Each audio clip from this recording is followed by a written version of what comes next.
Ooh, jam.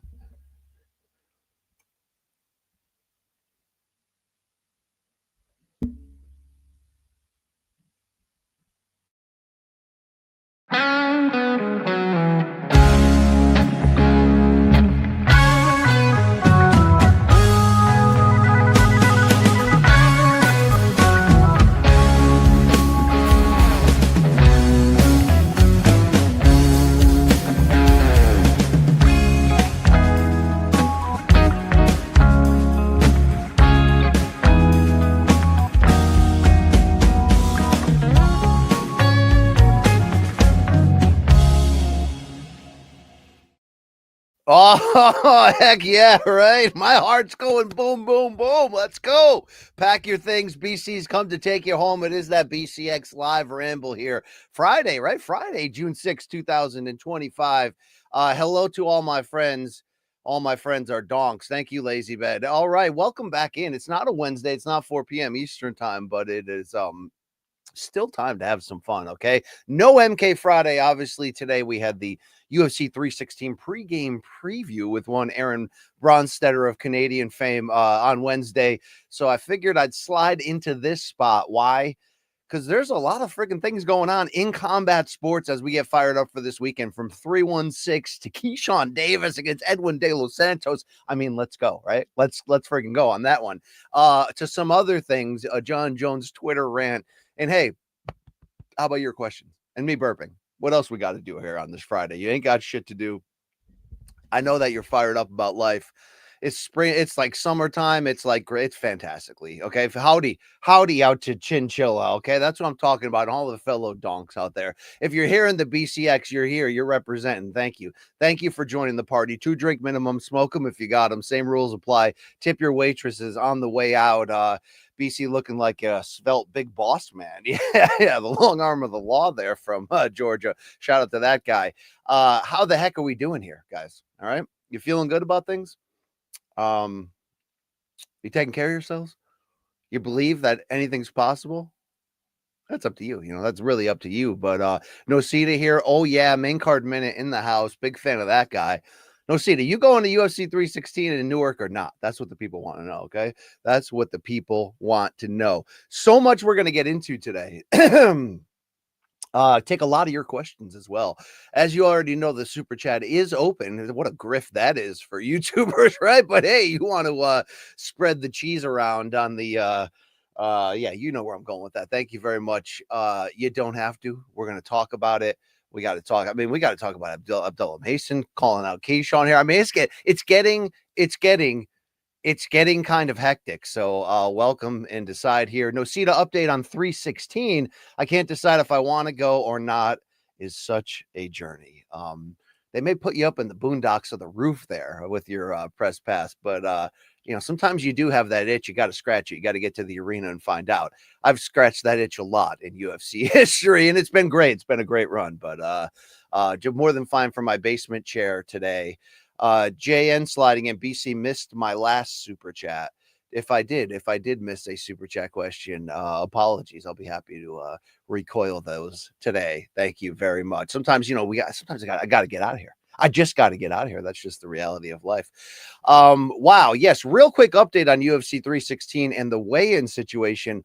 Ariane De Silva, nay Lipsky, thought she was having a bantamweight fight as she weighs in 6 pounds over the 125 limit against Wang Tong. I don't know at this moment if that fight will continue. Like, she actually stepped on the scales +6, which is wild. We're gonna have to follow that a little bit closer. I'm gonna need Nosina's bottom line screener with all those weigh-in updates like it's a normal MK Friday, but it ain't an MK Friday, it's a BCX Friday. So get experienced.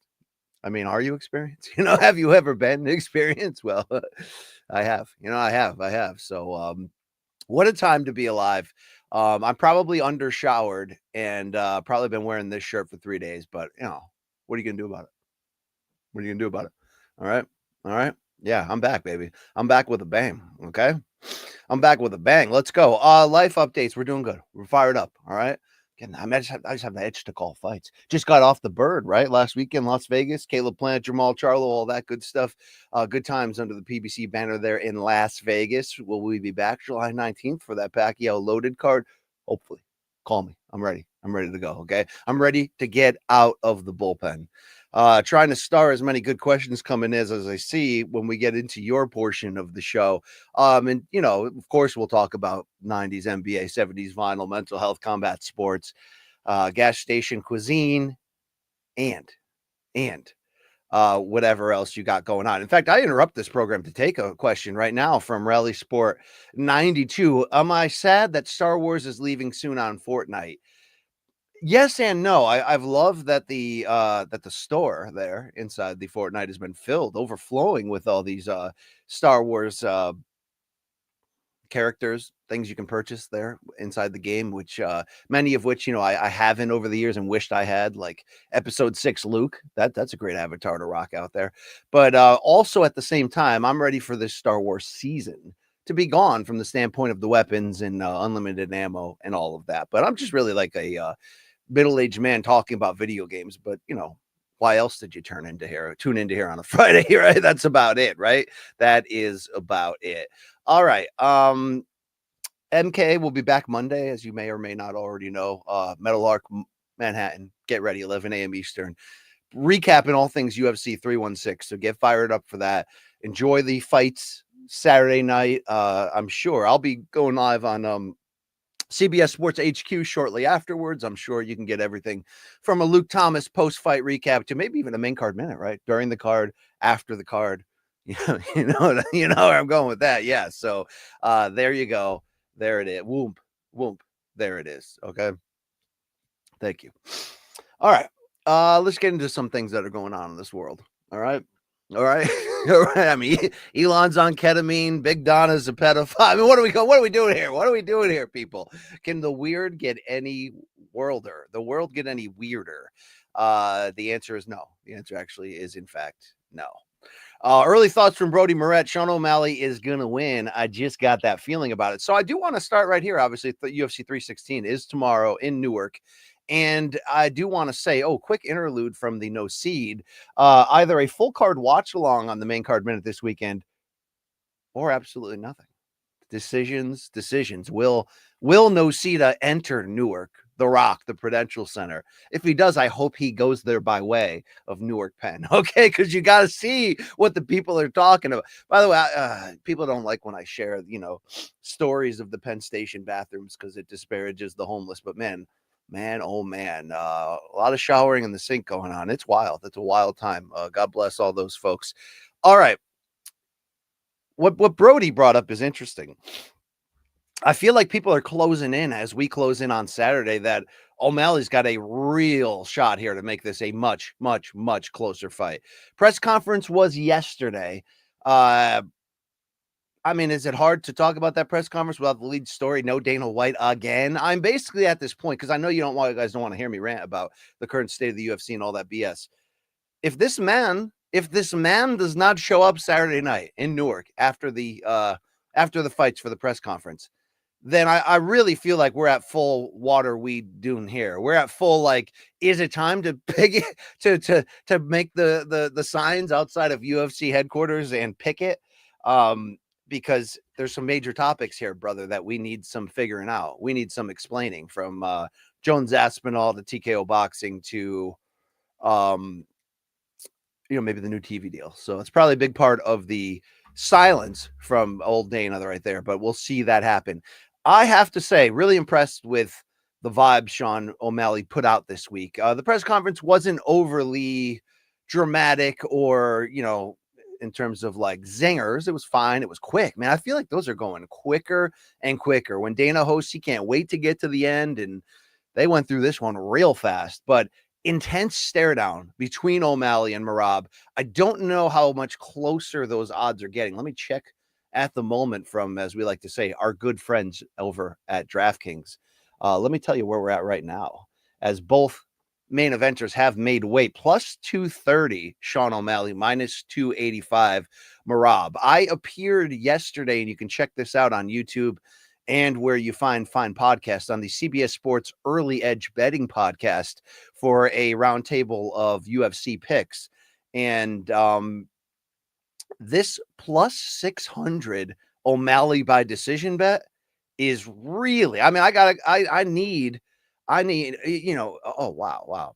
Now, we got conversations going on here inside this chat. I got a Just Bleed Radio winter hat Nocita gave me by way of, Lazy Bed, Old Man Dave, and it is maybe the most insulated winter hat I've ever enjoyed. I mean, it looks absolutely fantastic. So shout out to you guys for that. I got a nice main card minute hat as well that came by way of Sandine there. So, I've never appeared on Just Bleed Radio. There's quite a lot of talk about that, but I appreciate the merch and the hat that came my way. So thank you very much to the folks over there. What I'm saying here is this O'Malley. I mean, ultimately, I'm still picking Merab, but it's going to be closer. It has to be closer. Torn labrum affects your mobility. I do buy into not the excuses, but the explanations of why O'Malley in that fight wasn't the O'Malley we necessarily expected, from the standpoint of movement to effectiveness to a lot of things. I do buy into what he's saying about believing too much in the character, going back to almost the Spartan lifestyle, not dyeing the hair, being more of a family man, as the countdown and embedded showed seems to put out there, and really just be focused on not getting in the war awards, not hating on Merab, just figuring out a way to beat him. And here's the thing. All of us, our eyes, our memory tell us that Merab dominated the first fight. It was, especially on the scorecards, like a lot friggin' closer, right? It really was. And a lot of that is because Merab is such a control freak. He's constantly spamming you. He's constantly on top of you. He's constantly a lot of things. But does all of that lead to damage? Will it be the same fight over again, like I predicted ultimately at pregame preview, that it will be the same fight over again, but it will be closer, even close enough to maybe a split or majority decision? But I still believe that it's Merab's fight to lose. I'm really starting to see how close this really is. And here's the deal. It's like, you don't finish Merab. And we got into this specifically on the bet of the plus 600 on the Early Edge betting show about, he's not going to knock Merab out, I don't think, if he wins. If he wins, it's going to be close. It's going to be, do you prefer Merab's takedowns and control to the more clearer, harder shots that O'Malley landed? Because he did have that rally in round 5 where he seemed to hurt Merab a couple times, particularly to the body. Sandine, thank you. We love right back at you guys. All right. What a weirdo community we've built here. I mean, it's something that's just, it's just great. So I have to say, for not wanting it really at all when it was announced, I'm back in. I'm back believing that the elite pound for pound / marketable crossover O'Malley is still possible. It's going to be a good fight. I'm expecting a good fight. So I'm interested. Stephen T. Sean O'Malley woke up after losing the title and thought to himself, man, this cotton candy hair is corny AF. Yeah. I mean, that might be part of it too. But anytime someone's doing the, unless it's Connor and the cowboy facade that they tried to put out, anytime someone's doing the family man thing suddenly and really getting off social media, not jang the peen.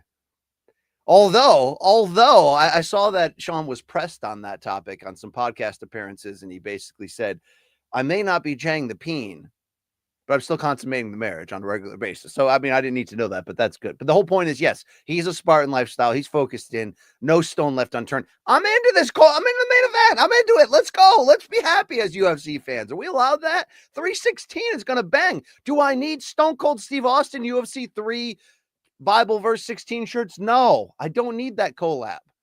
But outside of that, let's get happy. Let's get fired up. All right, let's go, right? Brick Flair MMA. What up, BC? Wouldn't ever have Guru on the BCX. Are you asking me if I would? I don't think he would want to. I've spoken on Guru before. I appreciate the hustle, what he's built. He does make some, outside the lines comments or stances.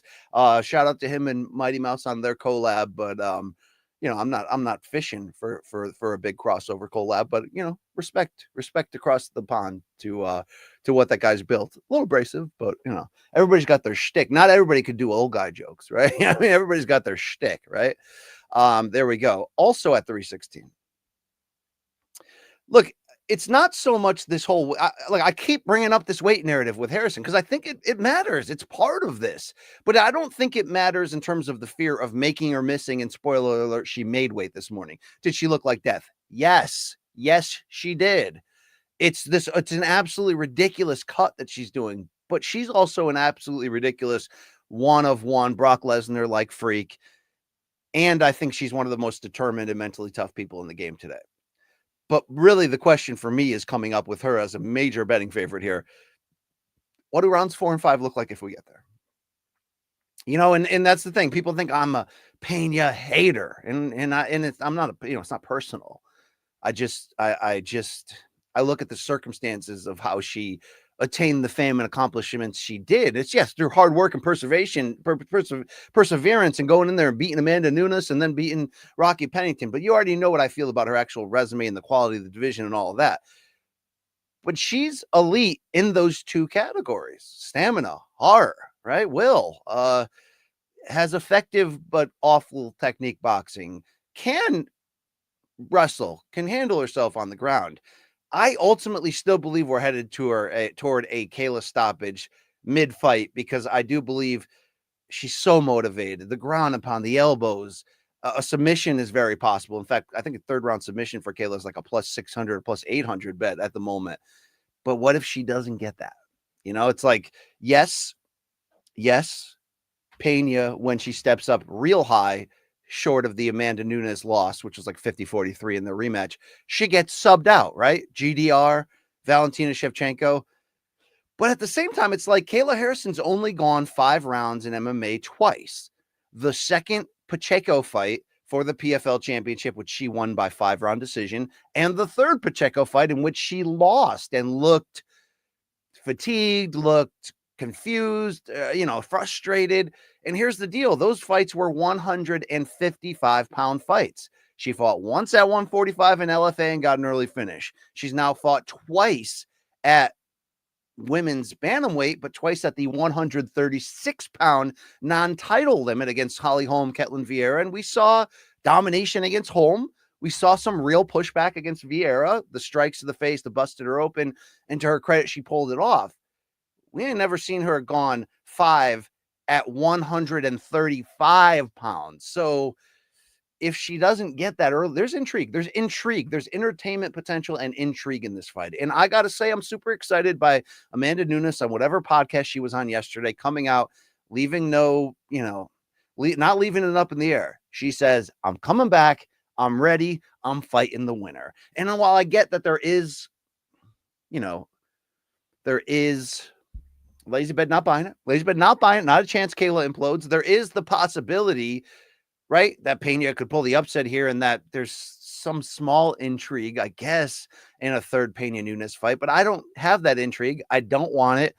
Harrison versus Nunes may not be the fight that saves women's MMA, like I tried to, tickle the ivories here of trying to play you the beginning of the song to get you excited about that. But it's something to look forward to. It's something to believe in. Right? I'll give you something to, but you know what I mean? No, it's women's MMA. All right, here we go. Thank you very much. How good was Patchy at the press conference, by the way, yesterday on Thursday? Just looking like a killer. And while he brings a 7-fight win streak against the 7-fight win streaking Mario Bautista, it's just for a guy that fought those 7 fights not in the UFC, he beat just such a higher level of competition across the board than Bautista has, who has looked good and been exciting against a lot of second-tier guys. But when he did step up against Jose Aldo, it's like, how did he behave in the big moment? To me, underwhelming, didn't deserve the decision, drew the ire of fans, all that stuff. Yet here's Long Island Luke to push back. Patchy was kind of cringe at the presser. He did look like Tony, though. Was his shtick material forced and cringy, maybe to whoever's mileage is varying here, but he put the statement out there. I'm the best bantamweight in the world. I'm 22-1 with 16 finishes. And the proof is, as Floyd would say, in the putting of who he's already defeated and the manner of which he has already defeated. It is hot as balls in New England right now. Okay. Thank you very much. Um, I'm saying go big betting wise on Patchy. I'm saying go Patchy by sub at plus 200. I'm saying statement coming, instant launch pad into the title picture coming. Nocita saying Patchy forced a line at the end. You can tell he was planning, but it wasn't the right timing. It felt forced. I'll agree with that. I don't think this whole trash talk game, I pulled up the wrong comment there. Badass. I don't think that's his shtick necessarily. He's trying to be that for now, but I think it's purposeful. It's showing you guys, look, I'm trying to show you I'm the boogeyman at bantamweight, and I'm here. And don't like my trash talk, then watch me in the cage.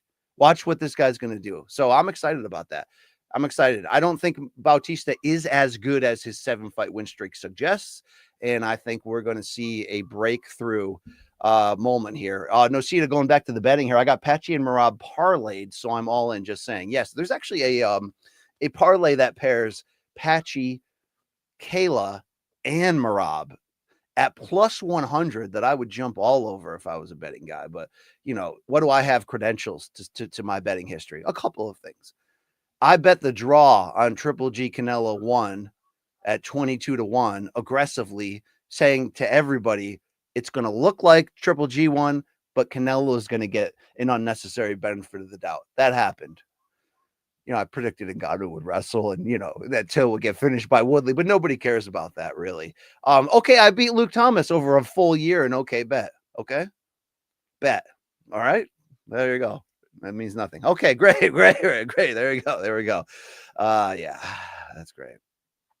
Brody Moret, Ronda Rousey fell off because it took too much energy to be a rock star, BC. It does. It does. I mean, she was fighting like every 3 months too, making quick turnarounds for the UFC. And the injuries pile up. You're not focused on training as much. You're talking about TV deals. Ring Magazine's putting you on the cover. Dana saying you could probably beat Floyd Mayweather in a fight. I mean, weird things happen. You lose control. You lose that focus. Maybe that happened to Sugar Sean, or maybe I do think there's pressure on these elite guys to not pull out, to not lose the momentum, the money, the placement, all of that, the goodwill with the bosses. So there are a lot of people that go, and O'Malley made this decision. The decision, the first fight of I probably should take surgery and not the fight, but I believe in myself this much. I'm going to get the win. So that happens. That happens. All right. See some we got some super chats piling in. Appreciate all you folks. We will get to those once I get through my ish right here. Also, John Anik hosted the presser, friend of the program, friend of the BC, and I like the way he handled, because look, if the UFC is going to send him out as the representative, then I'd like to see the media throw a few hard questions at him, and they kind of did, and I didn't hate his answer to the hey John Anik, there's an online petition that's now reached 4 billion people that says strip Jon Jones already. Like, what do you think? And John Anik's points were ultimately the fight's bigger if they both have a title. I kind of agree with that, but he ultimately settled on, look, I don't think Jon Jones cares if you strip him right now. And obviously the whirlwind of tweets that came from Jones in the last 12 hours, 16 hours, seemed to really support that. Without question. So John basically saying, look, I got hope, I got optimism that we see this in December. I have no inside info, but I have to believe UFC's willingness to be this embarrassed, to be this shameless in how they're allowing the soap opera to go on, means that they really believe they can still make it, and they're actively trying to. We don't know that for sure because ain't nobody talking. And when I say ain't nobody talking, I don't just mean Dana's not appearing in front of the microphone and there's no UFC representative fielding questions that they can answer that the fans need to know. I mean, even inside sources ain't talking. Ain't nobody talking right now about the big UFC topics. And, maybe tight-lipped is the way to run a company like that, but also sometimes you got to come public, you got to come forward. So to see Jon Jones overnight with all those same tweets of strip me right now, I don't care. What's the best way to beat Tom Aspinall? By not fighting him, or what, it's so annoying. It's so freaking annoying. It really is. I just have that still same deep-rooted fear of of maybe they've already agreed to it and they're just waiting to launch the TV deal with it. Like a 2011 UFC on Fox debut. Here's on regular Fox, De Los Santos, Velasquez won for the title, something like that. I don't know. I don't friggin' know. Okay, that was my topic number one. Screw you is coming at me. Not too much of a flex, BC. Everybody knows that you can't beat Canelo by decision unless you win 12 rounds. Dimitri Bivol could argue the other way, but and then maybe, just maybe, you'll get the majority decision with CJ Ross scoring it for Saul because of motherly. Okay, all right, thank you. Screw you. All right, thank you. Yeah. Brody Merab, the contrarian in me, is on Jon Jones' side in all this. Aspinall beat a bunch of bums. Guy sucks. I mean, we don't really know. First of all, he didn't beat bums. I mean, he beat guys named Volkov. He beat, everybody in the top of the division that he could get access to. But also, you find out how good somebody is when they face the people above them. So there we go with that. All right. There it is. Okay. Next topic is it'll be worth the wait, says Dracus enters now if Tom KO's scary man. I mean, a lot of people are wanting that. And, maybe John's playing into that. Maybe this is all part of Jon playing into that heel role, keeping it in the headlines. I don't know. Am I hopelessly hoping? 9:15 a.m. BC just hopelessly hoping. Okay, there you go. There you go. All right, there you go. Yeah. All right. Let's hear from Cam. Best hemorrhoid story. Okay, let's get to my next topic here. Let's go topic number 2. Hey, Vasily Lomachenko retired, and it's weird. There's been a bunch of emotions. My first emotion to the legend, the Ukrainian legend in his late 30s, was like lament. I want to see more, and I think that's what a lot of people are saying. Like, I didn't want him to go now. I think he's still got it on a high level. Does he earn the right to walk away when he wants? Yeah, 100%. Was it going to potentially be, diminishing returns in big fights the rest of the way due to his age? Probably. Remember, he's been fighting at lightweight forever, 2 divisions over his head in terms of size. But my biggest lament was just not seeing him, because I know he was willing, against all of the big names. What do I mean by that? If Shakur Stevenson hadn't left Top Rank as a free agent when he did, I think we would have got Shakur versus Loma, and I think it would have been, crack cocaine to the pure boxing fan out there, the hardcore fan. I would have loved 2 years ago him against Tank, right? Like, I would have loved a couple of these to have happened. I want to give this guy so much respect. He was a one-man entertainment machine, maybe akin to a Gennady Golovkin, but different attributes, characteristics, and skill sets. But it was the idea of, like, this guy's a one-man attraction, so whoever he's fighting, I got to tune in, because he's going to do things that are crazy, that are wild, that are virtuoso, that are entertaining.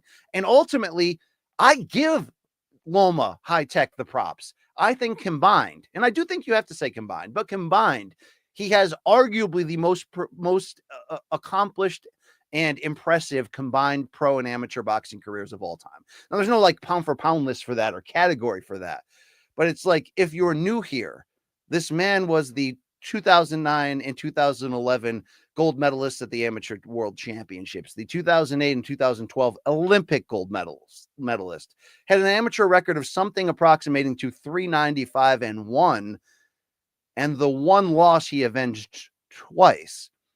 And then 3-division champion in the pros, unified at 135, way over his head in terms of weight, had to move up essentially 2 weight classes to actually chase names. And then there's that like history of daring to be great, fighting for a world title in his second fight and getting screwed, winning a world title in his third fight against unbeaten Gary Russell Jr., which may end up going down as his best win. And just becoming, 2-division champion by 7 fights, 3-division by 10, just doing that thing that only the rare, unique DTBGs, Naiwa Inoue's do. Like the just extreme, I'm ready, I'm coming in and I'm doing it. All right. Are we here, Jacob, for a Loma biopic? Apparently we are. Okay. Biopic. I always forget which one that really is. And so I just try to toe that line right there. Brody Merab, Gennady would have got washed by Dmitry Pirog Golovkin. That would have always been the potential kryptonite for matchup for him on the rise. So for me, I love Loma. When Dan Rayfield goes, I think he's the most skilled fighter, like of this era and up there skill wise with the likes of Floyd and Roy Jones and just unique skill.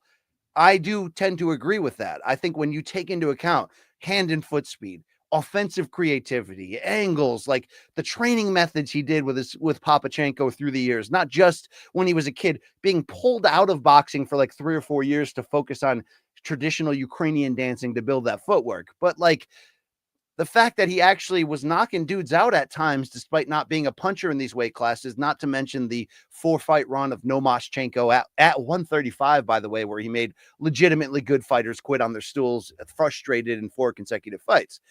But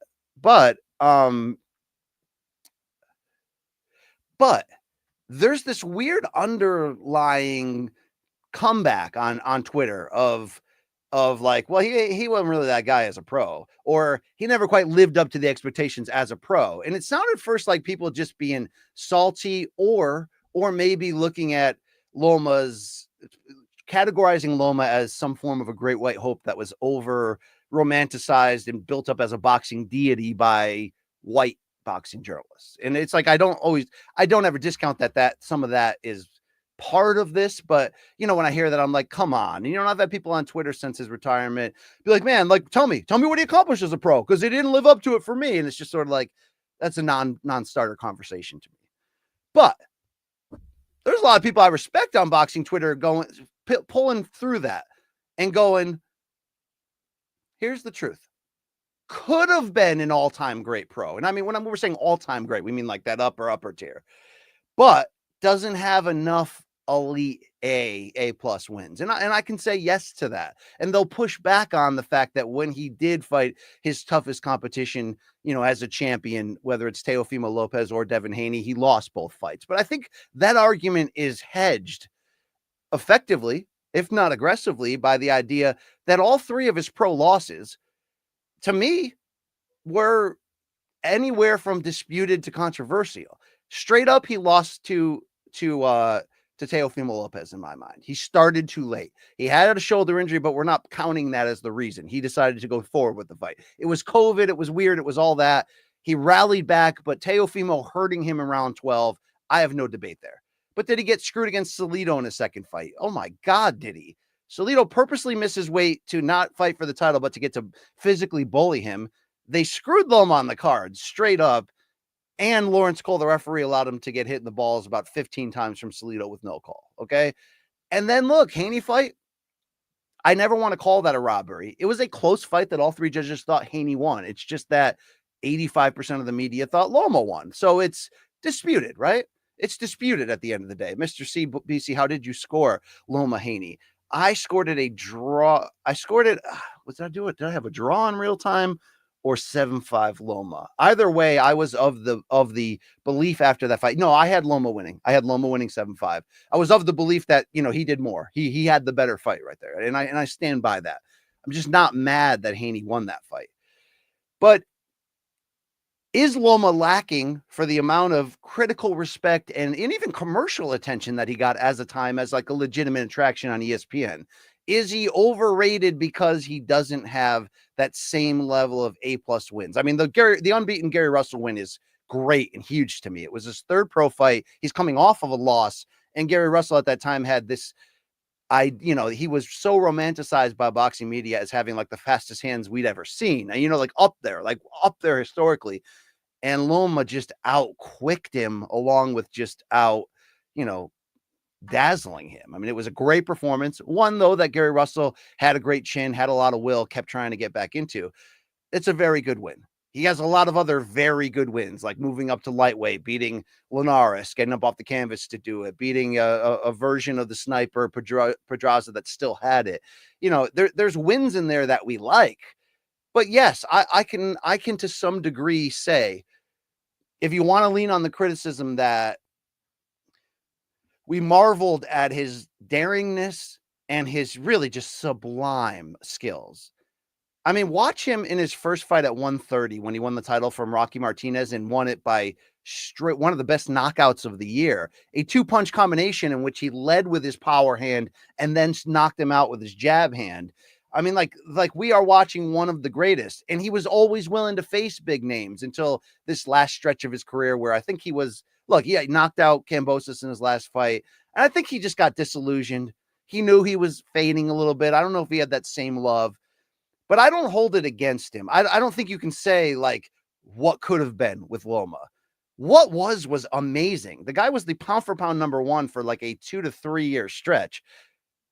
Fight again, it has to be said, fighting a division over his head. Imagine if he had just stayed at 126 his whole career and just, put together like 17 title defenses. Like, would we be saying to him, oh, that was fun, that was great, but you didn't have A+ fighters in your generation, in your era, and you never moved up in weight? No, he did move up in weight, 3 divisions. So I'll just say he's arguably the greatest amateur of all time. When you combine the amateur and the pro, and some of these, intangible statistics like the willingness to fight title fights so early, all that stuff combined, he's one of the special ones. Skill wise, one of the all-time great special ones. I don't think, the white media made him into something he wasn't. But if you're going to compare him historically, and he did have a small amount of pro fights, let's be honest, it was a small window. He turned pro late after that amateur career. Then yes, you can't put him over others who have accomplished more by beating more big names. But what he carved out all time in the pro ranks is super special. I mean, he was the favorite fighter to MMA fans for a reason. He had a sublime style that was just different than traditional boxing. And, seeing him spar with TJ Dillashaw during that stretch and having that crossover love, it was fun. Brody Moret can sometimes really drop some interesting things in here. Loma says Brody came in at the wrong time, BC.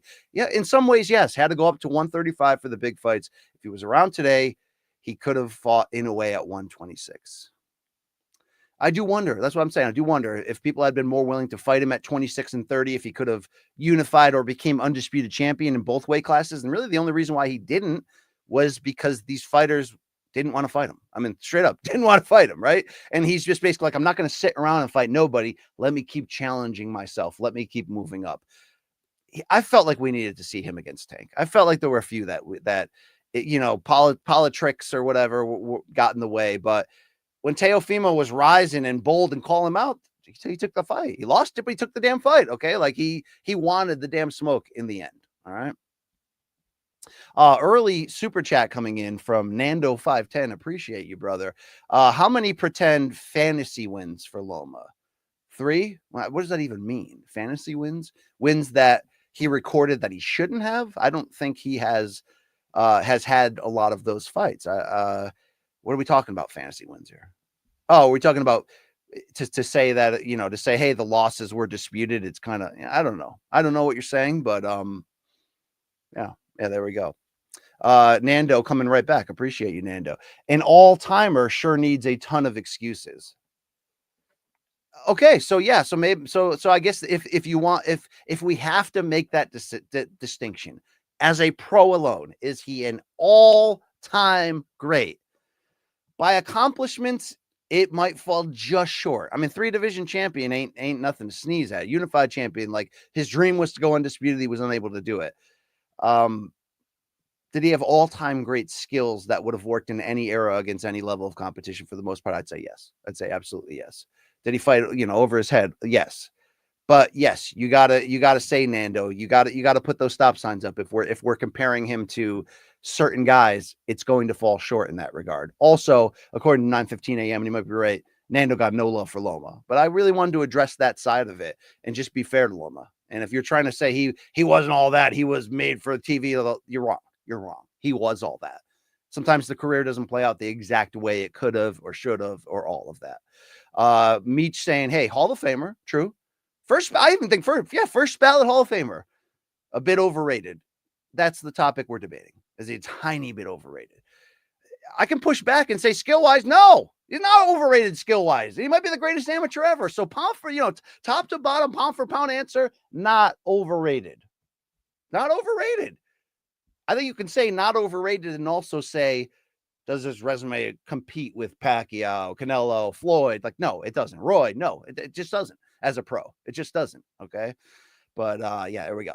I think you get where I'm going with that. Thank you. Brody's back at it. Loma versus Luke Campbell was a low-key great fight, BC. I love it. Campbell, cousin Luke. You're damn right it was. I think that's when Loma started slowing down. Yeah, and I mean, am I making excuses? No, I'm telling you facts. He was fighting at weights way bigger than he should have been. Okay, that's just facts. It's facts. And look at the way he swimmed. Look at the way he figured it out. Alan W, by the way, who we love. And we don't know a lot about this guy. Big mystery. Who is the real? Well, the real Alan W. Please stand up. But he makes a great point in this era of unless you're making the point to take down Loma. I don't think you are. But in this era of belt proliferation, we do have people like Adrian Broner who are legitimately a 4-division champion. But like, you know, won titles in vacant title bouts against guys who were never champions again. You know what I mean? Like there's a lot of that going on. It's one of the weaker overall resumes for somebody who can still say, yes, in this era, I was a 4-division champion. Sometimes it means different things in that regard. If Loma technically underachieved at what he could have accomplished with that greatness, it doesn't mean in my eyes that he was really less of a fighter or overrated or overhyped. But there we go. There we go. Mr. C, I have the Adrian Broner body type. Yeah, I mean, you know, we all struggle with that at this age, to be fair, to some degree. Final point from Nando. I got a ton of respect for Loma. I appreciate that. But too much aggressive water carrying. Well, that's why we had the debate, all right? There it is. Whoomp.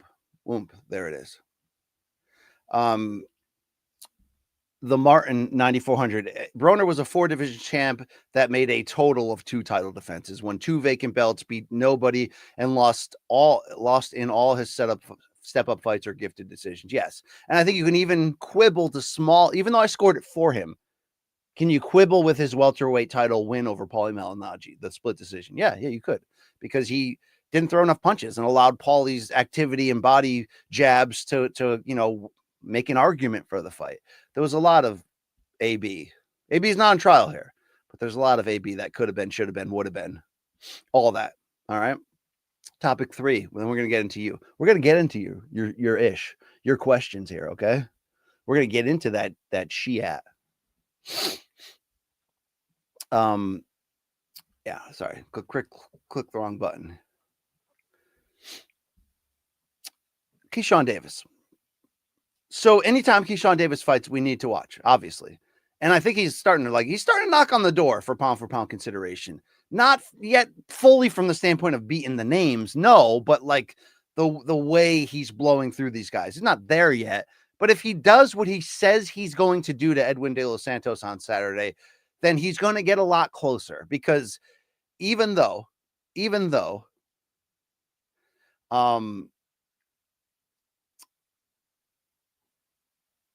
he has the skills as an Olympic silver medalist to outbox, in theory, Edwin De Los Santos and not put himself in dangerous situations. When I interviewed him on the BCX last week, and you can check out that interview at any point, it's very entertaining. He was like offended that I would bring that up. You know, he heard what Edwin said about Shakur in their weird fight, which turns out to be De Los Santos's last fight. We heard what he said, that Shakur ran. And you know, I mean, it's hard to defend the CompuBox low output total that they did. Did Shakur run? Kind of. I mean, did he avoid the power of De Los Santos at every turn? Yes. Is there other elements involved in that, where it was the last fight in his top-ranked deal and he knew he wasn't getting big support from them and he was like, F it, I'll just hold on to this belt and walk away? Maybe, but that kills your marketability. It takes you down a peg, pound for pound wise. But what De Los Santos has been saying is, the only way Keyshawn's going to beat me is by running. And if he stops running at any point, he dies. End quote. Which is, you know, just such a perfectly barbaric and ridiculous tweet meant for the fight game that I love it. So, you know, Keyshawn's like, run? He's like, I'm going to walk through this guy and knock him out. So already we got to see this. Then, you know, title defense for Keyshawn. And even though it's like an 18-month layoff here for De Los Santos, which is not ideal, we do have to remember the circumstances, whether those are going to give him hope or give you more scare that he's not going to be there. I mean, look, De Los Santos is only 25. He's already knocked out El Rayo Valenzuela. Like, he's done a few things there. But he had that blood clot that was so serious after the Shakur fight that when he finally went to the hospital saying he has leg pain, the doctor was like, if you waited 2 more days, you'd be dead. So that gave him some pause, kept him out of the ring a while. And then he basically just said, look, I'm not going to fight again in a big fight until I'm fully ready. Some quibbling over the dates and the money. There was some confusion. He basically said the other side, language confusion, thought I was asking for more, whatever. They got the fight done. 18 months later, he's going to be here. Will that hold him back? I don't know. But to see them at the weigh at the they're going to see them in the weigh-in today at 1 p.m. But to see them at yesterday's press conference at the end in the face-off when De Los Santos kind of puts his hand on the belt that's over Davis's shoulder to try to mess with him, and now you got Keyshawn pushing him, and Keyshawn got emotional afterward and was trying to get at him, in which cameras picked up like afterwards on the side of the stage.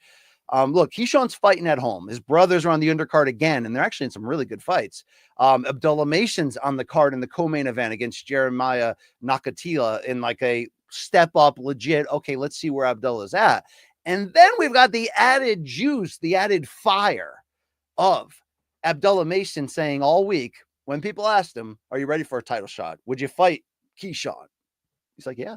I mean, he's a fighter. He's like, yeah, I'll do it, and Keyshawn didn't like that, called him out during the press conference when they were sitting next to each other. They had a little back and forth, and it kind of escalated there. And Keyshawn was like, no, you're fighting me next then. You want to fight me? You're fighting me next, right? Obviously, the idea would be to fight him as early as you can. Plus, look, Keyshawn wants all the smoke. He'll fight anybody at any time. He'll probably tank tomorrow. But while Bob Arum did come in afterwards and tell the media, yeah, that's a fight, but that's a fight 2 to 3 years down the road, or maybe at minimum 1 year. Basically, him saying what we already know. Abdullah Mason, the great young fighter, needs more experience and seasoning before going in against a guy like that. It was just a couple fights ago that Mason was dropped twice in the first round before getting back up to get that guy out of there, and sort of a wake-up call to some degree of like, you got to respect the opponent. Mr. C, when De Los Santos grabs his coworker's belt, it's building hype. When I grab my coworker's belt, it's considered sensual harassment. Yes, it is. Well done with that right there. Also, I just love, even if it's not realistic, I love when young fighters, particularly young Americans, why? Because outside of America, people want all the smoke seemingly from every other country, except for maybe Canelo from Mexico right now.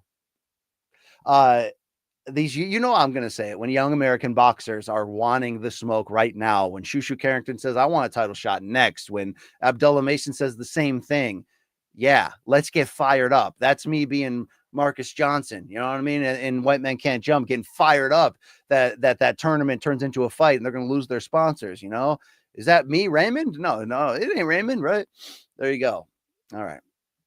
Brody says Mason was trying to slick his way out of the fight. I mean, look, I don't know if he expected that Keyshawn's going to come back and be like, let's fight right now. But I think this is exciting stuff and certainly something Top Rank can build upon. I mean, if you recall, when Shakur and Michael Conlon both turned pro, having been circling each other in the amateurs. And, I remember I talked to them both the same day that their pro debut was announced, and that the whole hype was around these two guys are going to eventually settle it as pros. And, I think Shakur just went this way and Conlon went this way. It was still solid, but it quickly became obvious that you don't want to make that matchup. I would love if this becomes a thing that has a couple year build while individually they're out there trying to get the belts and trying to build their names. And I think Keyshawn's going to end up just like I think Shakur will have a time at pound for pound number one.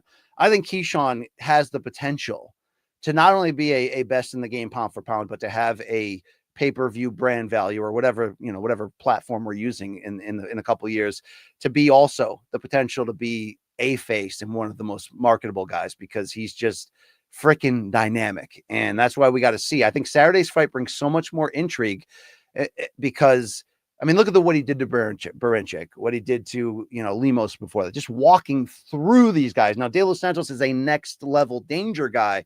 So that's going to, if he's going to be everything he says he is, I don't take backward steps. De Los Santos, everyone thinks he's dangerous. I think he's small and I'm going to knock him out. Let's go. Let's see this. Let's see this on Saturday night. Get ready from the Scope in Norfolk. I'm fired up for that. All right. Chinchilla, if Keyshawn does what he says, this could be a really entertaining fight. Exactly. And if he gets clipped and starts circling away, it's going to tell us a lot about who he is, because right now he's talking a huge game. And I think rather than being skeptical of that game, I'm more the opposite. I'm fired up. Show me how great you are right now. Let's go. Let's go. Okay. This ain't Texas. All right. Street 1, 2, 3, 4. BC, when are you moving to Texas? With Bapa, right? No, we'll see. All right. I don't know if they got enough room in Austin for all these comedians. I mean, what am I going to add there? There's only like 1,000 of them. Okay. There we go. Yeah.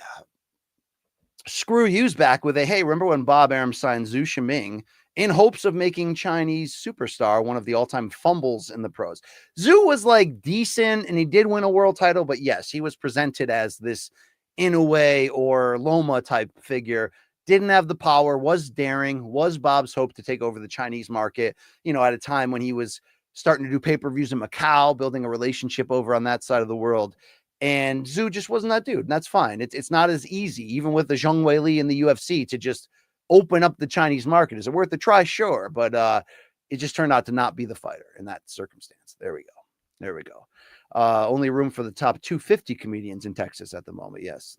I just want to see, will this end with Bapa at the mothership like it should be, right? That's what we got to see.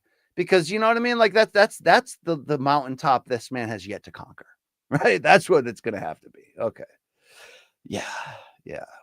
Brody Merab, BC, you think Jordan Breen is at a Pride FC event in heaven right now? Of course. This dude loved Japanese MMA. Yes. Just so everyone knows, I never met Jordan Breen. I did watch some of his stuff early. I did know of him as an eccentric and brilliant personality. And it's really sad when you find out, sort of the real details of how bad it got for Jordan in recent years. And it's a very sad situation, especially, Luke Thomas brought this up to me, to see the love that Jordan's getting now. And you really wish he would have received that love in recent years when his life had, gone into some really hard places. It's tough, man. It's tough. Not just, another fellow journalist, but I can say it ad nauseum. I come from a town where there's a lot of hard endings, a lot of bad, unhappy endings. And sometimes, you look around and you just feel lucky that you got to where you are, but if it wasn't you, could have been you, but it wasn't you, and it was somebody else. And things can go from really good to really bad in life in a few heartbeats. But that guy was certainly, I love reading the tribute piece, was certainly brilliant and ahead of his time, no question about it. All right, there we go. BC, how long can the revenge tour list get? Are we talking about Caleb Plant?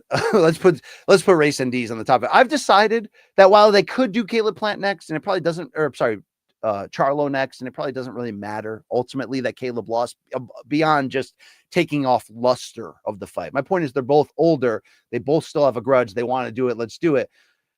I wouldn't hate if Jermall takes a quick turnaround fight against just somebody higher than Lamana with a pulse, somebody that we're really going to understand where he's at. And maybe Caleb goes back in there, doesn't O'Malley, doesn't Jay Lapine, no stone left unturned, lets Breadman be the man, and comes back and avenges that. And maybe that makes the Charlo Plant fight bigger when it would happen. We'll see. I don't know.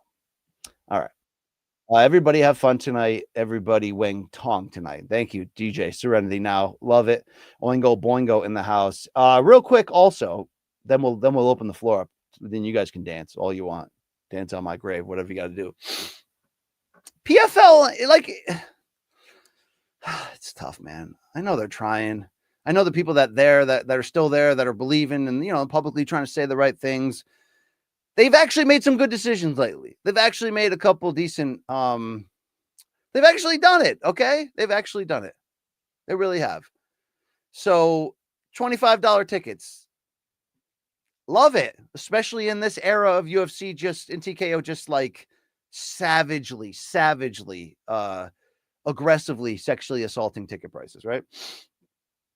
That's a good move. So is Don coming out and saying, hey, we tried our own version of the Apex. It didn't work in Orlando the same. The fans didn't like it. Now we're going on the road and hitting real arenas. This is the right way, because instead of Don coming out and saying, we're co-leaders in MMA, in all these categories, we're actually better than the UFC. Enough of that BS. He's actually doing what we all wanted to. Figure out the lanes, the areas where you are doing things that the UFC isn't doing, whether that's for fighter relations and all that stuff. Although, did they give Did they give Ngannou too much? It seems like they might have, but shout out to Ngannou for getting that. These are the right moves. And now they've got the PFL app where Don guarantees all the fans will be able to watch all of the international events, the PFL MENA, South Africa, which is big because July 19th, you're going to get the PFL Africa debut that also has Corey Anderson on the card, AJ McKee, and then the two good fights on the top there with Dakota Ditcheva and Johnny Eblin. So this is better than having to figure out last minute. Is it going to be on DAZN? Is it going to be on the Max app? Will I be able to watch it if I miss it live, or do I have to do I need a tutorial on how to dig deep into that app to find a thing that already happened? If they're just saying no, just download our app, and hopefully that app will have all the information you would want. What do I mean by that? You can't find who the PFL champions are by going to the PFL website, because they don't even know who their champions are, because everybody's a champion in the PFL, right? You know what I mean? And we'll figure it out at the end of the year with the global championships. All right. But these are positive changes that I can't do that to anymore. Good for them. Keep it up. Really would have loved if you kept Pico and Patchy, but that's just me. Okay. Thank you. All right.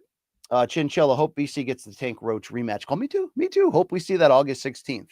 The fight is not signed yet. I know that's the targeted date. Mike Coppinger reported that. PBC wants to make it. Let's make it, and let's get BC on the call. There we go. Thank you very much. The floor is now open to you. I've been starring some questions. We got a lot of super chats piling up here, so thank you.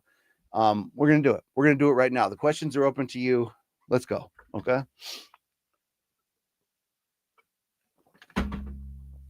I'm going to shower today too. All right. There we go. All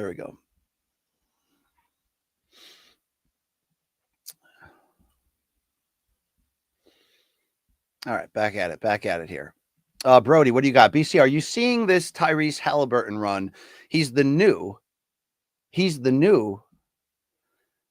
Reggie Miller, Pacers and 6 book. Yeah. So I didn't watch the game last night. Was hanging out with some, my old school high school friends. Shout them. I mean, is there anything better than the once a month or every 2 months hang out with your old high school friends, play cards, drink beer, make fun of each other? I mean, is that like the true for the 46-year-old washed middle-aged man? Is that the comfort food of life? Yes.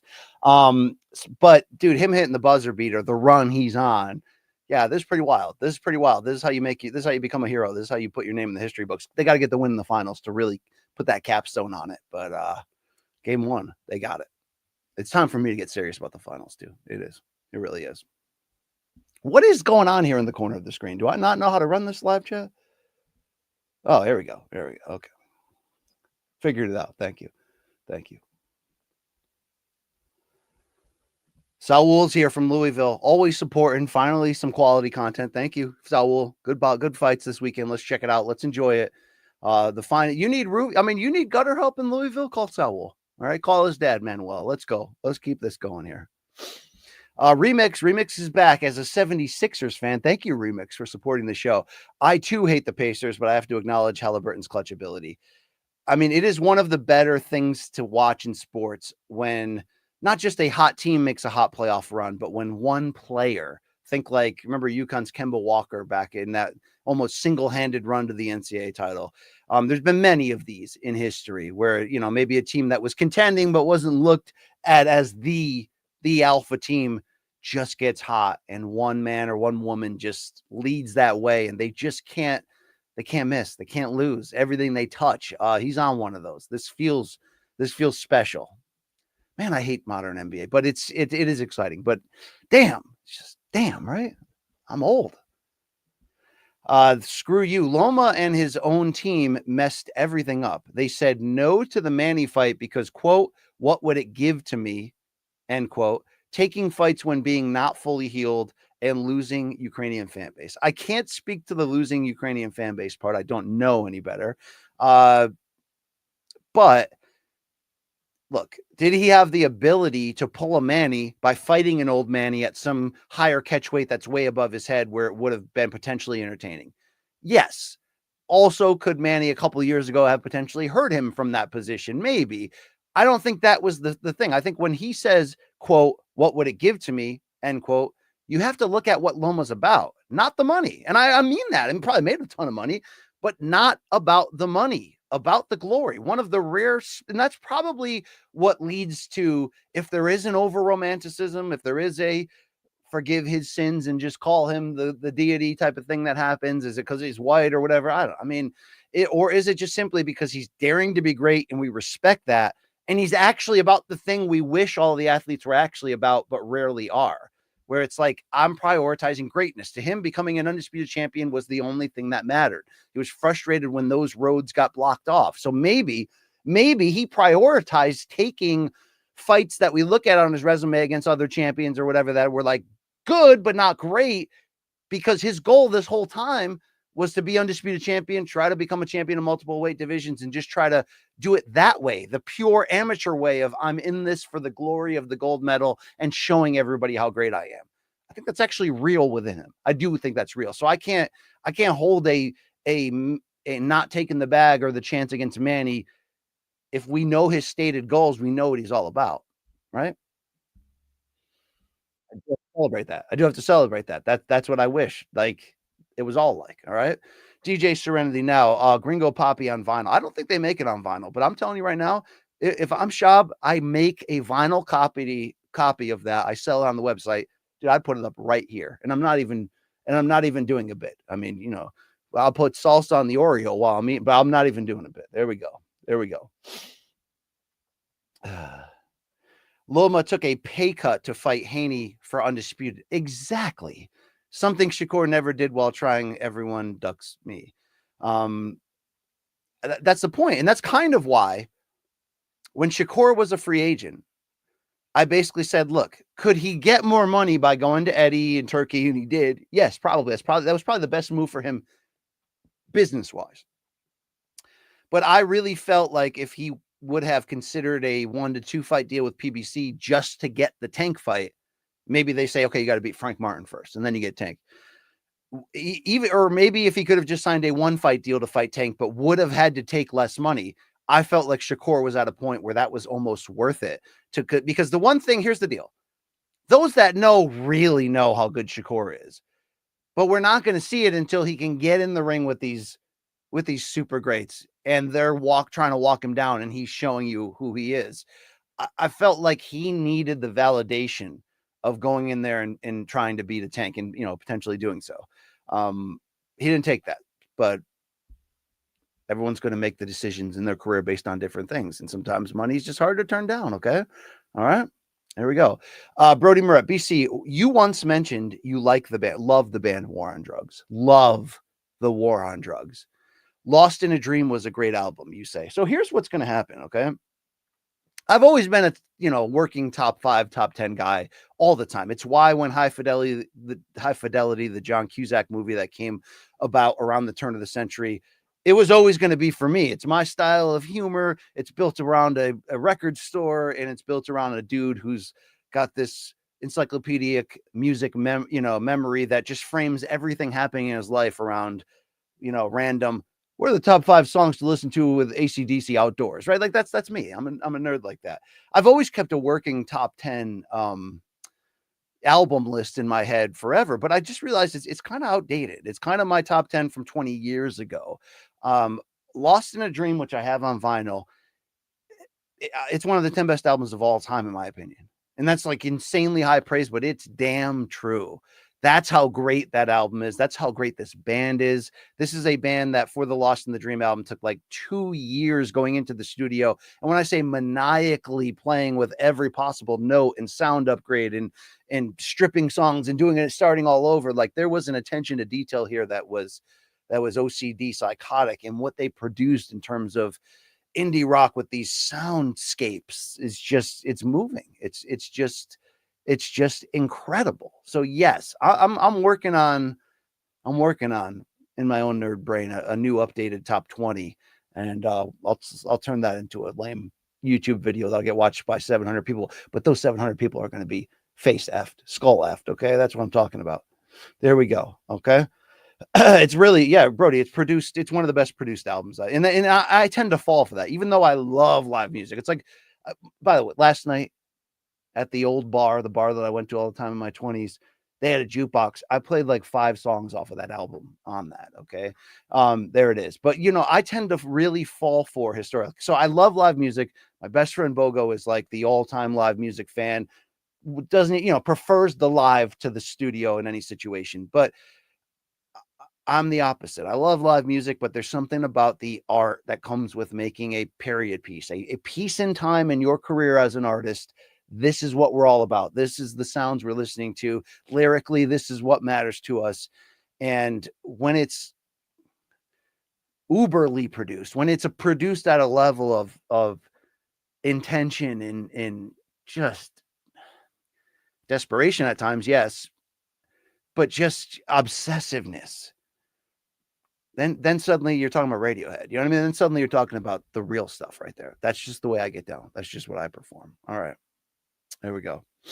Here we go. Dude. Hey, dude. What's up, dude? Yo, what's up, dude? Any thoughts on the mass accusations that Maycee Barber had I think you're saying panic attack and is faking medical urgency to cover it up? I mean, what thoughts am I going to have? Do I believe it? Am I accusing her? No. I think it's interesting that, she came on Ariel and I thought it was the right move to come clean, like really air it out. And I didn't watch the whole thing, but I saw some snippets and she was, being honest and just saying like, I was there, I was ready to fight. And I don't know what happened. And the doctors don't know what happened medically. We know she had seizures, but they don't know what happened. Is she someone that's chronically ill or injured? I don't know. I mean, there's some history there. Is she unprofessional? I mean, she does have some weight misses in the past. Is this the result of enhancements? I mean, I don't know. I don't think ultimately that she's faking. No, the report was she wanted to fight. The team held her back. The doctors held her back, but it's another detour. One, she's trying to peak. She's trying to show us. She's trying to enter that title picture. She's trying to translate that savagery into a run as the best. And whatever it is, it's bad for her right now. And it certainly was bad for the UFC in unplanned, but comes in the midst of bad PR, the worst era of Apex fights. And now we don't even get a main event. Everything about it is bad and it sucks. But dude, I can't go deeper and try to say it's this or that. I don't know. And the fact that she doesn't is a little scary, to be fair. And I'm sure that's what they're all trying to figure out right now. Damn, right? Old man Dave, panic attacks aren't fake. No, they're not. So maybe if it's rooted in some level of like deep anxiety or mental health issues or something. I mean, I really hope that they're doing the right things now to figure this out. But yes, panic attacks are not something to be messed with. I mean, remember Simone Biles just pulling out of the Olympics altogether, after 4 years of preparation. I mean, it can be a real thing for sure. I just think we're getting closer finally to looking at the diagnosis of mental health the same way we diagnose physical health. That's why I shout out to Morrow for being always so open, like crazy open. If you've seen the great 2018 documentary Bipolar Rock and Roller, I got the autograph poster for a reason. It meant a lot. It moved me. This man's willingness to show you behind the scenes what it's really like and put it out there. And there we go. BC, thoughts on chest enhancement? Yeah, there we go. I mean, I think we can do a through line of the history of fighters that have went that route and then, stopped being great. I don't know if it's coincidental or not. I don't know if I don't know about Alanis and irony over here, but I don't know. They're fine at times. I mean, I don't need them in my life. What are we even talking about, right? Okay, thank you. All right, thank you. Yeah. Lazy bet. I've had a singular seizure in my life. Terrifying. Yes, I would 100% believe. And old man Dave, wait until after your career. I mean, it's their choice. But it just seems, I don't know. I'm not a woman, but it seems like it's going to hold up the functionality. But what do I know? All right. What do I know? All right. I mean, man, Nocita's like Caesar. I just, Caesar, I hardly knew. I mean, it's my kind of humor. There you go. There you go. Thank you very much. Okay. E to the J. Thank you. Thank you for supporting this here live chat. You and Luke should play the boxing game Fight Night Champion against each other. Brought it up to LT and he seemed down, make content out of it. Yeah, I'd be down with that. The only, we're old dudes that would need people to like help us figure out how to do all this and probably just run the whole thing. I mean, really, I'm at that point technologically at times and things, but no, I'd be down for that. This is the game that Todd Grisham has the call of, right? Because he sent me a code for a free one, but the code didn't work, and so I've never played it yet. But you know, I want an EA Fight Night again, and I think they're doing that for boxing, right? Is that the call? Because that was, you know, everybody has a different favorite, whether you know with the Roy Jones cover that year or the B-Hop cover. But on the B-Hop cover, I'm going to take Winky Wright in 05, and I'm going to beat you with that jab. I really am. I really am. I love that game. Thank you very much, EJ. Thank you. Brody Merab, BC, are you calling the Pacquiao fight, the pay-per-view July 19th? If Pac wins, can you say, quote, I love this. I love this game. We knew Manny Pacquiao was great.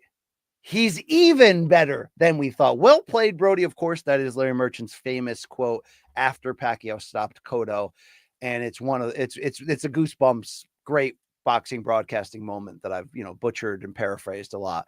I do think that it's like you never want to take someone's catchphrase and, you know, and bastardize it and make it your own. I'm not trying to do that. But there are times in calling fights that the love of the game that I have for this art form and all the feels we all used to feel, you know, listening to Lampley, Big George and Larry or Roy or Kellerman or Steve Albert and Al Bernstein together on Showtime, that's actually Moro's favorite unit of all time. And that's a Hall of Fame. That's a Hall of Fame damn unit right there. You know, I sometimes want to honor those guys by doing that. But am I calling the fight? I don't know yet. I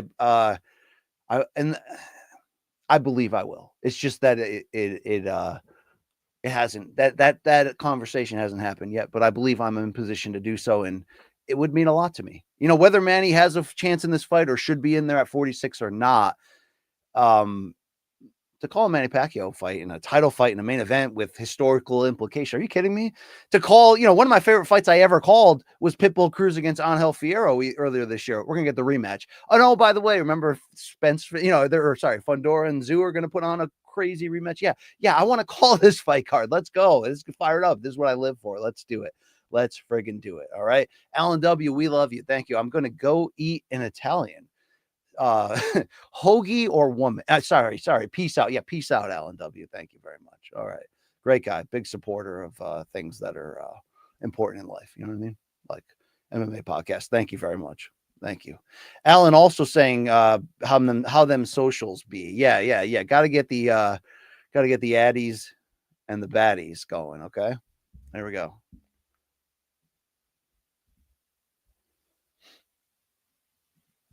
Let's hear from Nando 510, my man. Not afraid to tell you Loma's overrated as Nando. You don't have to believe him, but you know, he put it out there. Heisman trophies get you in the Pro Football Hall of Fame. No, they don't. And that you look, if we're still doing this Lomachenko argument, I get it. That's why I said to you, is he an all-time great as a pro or a dynamic superstar, very great? Yes, but I'm going to combine the both and say he's one of the most accomplished boxers of all time. He had a unique run, a unique skill set, a unique attitude, a unique path. Everything about it is unique. But no, Heisman trophies do not get you in the Pro Football Hall of Fame. It's the issue I have with the Naismith Basketball Hall of Fame, that is not a NBA Hall of Fame or even Pro Basketball Hall of Fame. That's high school, college, national team, whatever. That's just my 2 cents. All right. There we go. How many pretend? Yeah, we went through that. Yeah, I mean, I get it. I get where you're coming from here. Okay. Alan says and thank you, Alan. In totality, with his amateur career, he is great, not pro career alone. Well, I mean, what do we say? There's a difference between all-time great and man, that guy was freaking great and spectacular and amazing. He's freaking great, spectacular, and amazing. Okay. I mean, come on. He is a 3-division champion, does have historic.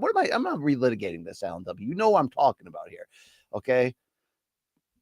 But yes, we're combining pro and amateur. We're saying the spectacle of him, the skill of this guy was a big part of it. It was a big part of it. Okay. Nando, an all-timer sure needs a ton of excuses. Yeah, I get it. I get it while we're fighting this battle.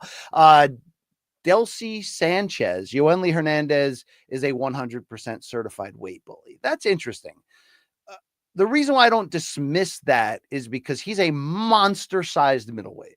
I mean, what he did to Kyron Davis, a tough out, a guy who felt like he was legitimately entering middleweight title contention, was dominant and was mean, and he was hulking the way he's just walking him down and landing shots and even kind of getting into some aura talk and trash talk and stuff.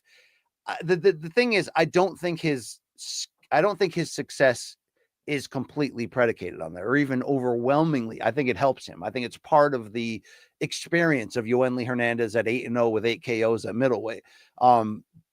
It's part of what makes him so dangerous in this division.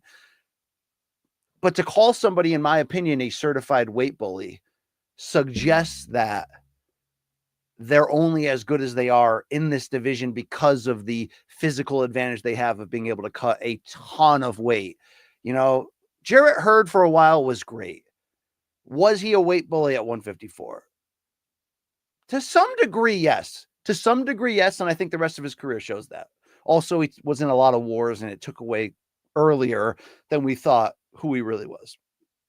Chavez Jr. is a weight bully at 160 when he was world champion. 100%. We're going to find out whether Yoenli is, a potential weight bully, or he's just a skilled, brutal, precise guy and it's probably going to happen soon because he's climbing quickly. But when he fights that, whether it's for a title, whether it's like a Adames or he doesn't want to fight Lara, or, he wants Janabek. We're going to find out when plan A isn't working, if he can box that same. Can he do different things? That's when we're going to find out. But the kid is great and great to watch. It's really fun to see. I also really like the other PBC Cuban fighter at 154, Yoenis Tellez. There we go. Brody Moret, Sebastian Fundora is a damn height bully. Him fighting at 154 is some bullshit. The craziest thing is he's been telling us for years he can cut 1 to 147 and that it would not be a crazy difficult cut. Imagine him as a welterweight. You remember 6'1" Paul Williams as a welterweight with that spamming offensive style. Damn. I do wonder if loaded gloves against Margaritos took some of that early prime away from Paul. I don't know. I don't know if that lines up. It might, in terms of the history, if we believe that Tony had the loaded gloves for, Cotto won, but that fight from 2007, if you have not watched the welterweight title fight involving Paul Williams and Antonio Margarita from 2007, go watch that 12 rounds of fury right now. What a fun, great, highly skilled man fight. All right. Man fight. Jacob Alamo, wish we could have had Jarrett Hurd versus Munguia like 8 years ago. Yeah. There we go. Yeah. He got me with that hype bully stuff too. Well done. Mr. C, in 20 years, they will talk, they in quotes, will they talk about Floyd and Canelo in the same light as we currently do for Ali and Tyson? Interesting question. I do not believe we will talk. Well, I don't know. I want to say we will not talk about either of them on any level of Ali. But, not from a cultural impact, even though Canelo and Floyd, respectively, have had, pretty damn big cultural crossover impacts, but no one's Ali in that regard. But what I'm trying to say is when Floyd retired, those, who know historically sort of seem to be content that Floyd was one of the all-time greats. Maybe not the upper crust top 10 pound for pound all time, but whether you want to put him at 17 or 25, he's one of the best. But I think what has been successful for Floyd is the push for the TBE type of marketing of, I'm already the best ever. I think that sped up. It's almost like there's a lot of people, particularly in entertainment and people that, were famous during the Floyd rise and went to the fights where they're like, yeah, I think Floyd's the greatest boxer of all time. And it's almost crazy to me how many people are just spitting that out as matter of fact. I think that combined with the fact that we're going to appreciate him a lot more the further we get away from his career and really appreciate how truly great he was. It's going to increase him, not to an Ali level, not maybe to is he better than Sugar Ray Robinson? No, I don't think he'll ever get there. I don't think he's better than Sugar Ray Leonard. You know what I mean? But I'm saying that I think he has a chance to get pretty high as history goes, age like a fine wine, where, Tyson's different because he didn't have the career he should have, yet he's also a Hall of Famer. He's also one of the most famous people ever. But I think Canelo will end up being the greatest Mexican of all time, and will, even though Chavez is different, even though Chavez has the heart of the Mexican fan because of the way he fought and the, 89, won his first 89 fights or whatever it was, without a loss. There's always going to be people holding ground for that. But I think Canelo, I mean, the way I just never thought, even when Canelo was at 54 early winning titles, even in the Canelo weight era of 155, where he's teasing a move to middleweight, I just never thought he was going to move up and eventually become both the best fighter in the world pound for pound and the sport's biggest star, and be able to move up in weight and do crazy things like knock out Sergey Kovalev for a light heavyweight title and tease that he might go up to cruiserweight to chase a championship. Like, never thought we'd get there. So you got to give him that, mixed with the celebrity, mixed with the amount of really big fights that he was the A-side for, mixed with the amount of money he's made, mixed with the fact that longevity and keeping up at a high level. We're going to hold against him Benavidez if he never fights him, but I just think as time goes on, sometimes that pushes away, and you don't focus on that as much. They're all great. They're all great, though. I mean, all-time great. They're all amazing. Brody Merab, I think Teddy Atlas made a top 10 Mexican fighter list and Canelo wasn't even on there. I mean, that wouldn't surprise me. Really, that wouldn't surprise me. But it's like, outside of Chavez, which Mexican fighter has ever come close to this level of stardom and number one face of the sport? I mean, Chavez wasn't even that. Chavez got pretty damn popular and famous and went really far critically, no doubt about it. But Canelo is he's a better fighter. He's a better boxer, in my opinion. He's not the same warrior, but he's, I mean, Canelo also got the benefit of the doubt a lot. Okay, we're going to say the same thing. Loma retires, and most of us want to bow at the feet. A lot of us want to go, but hey, wait, should we probably put this in the right? We'll do the same thing with Canelo. We'll do it with everybody. There we go. Nando, Canelo going to get that small for his division? No. Are you asking me if Canelo will be historically? I don't know what you're asking me, but I do appreciate your support. You may have put this in like an hour and a half ago, too, for all I know. Thank you.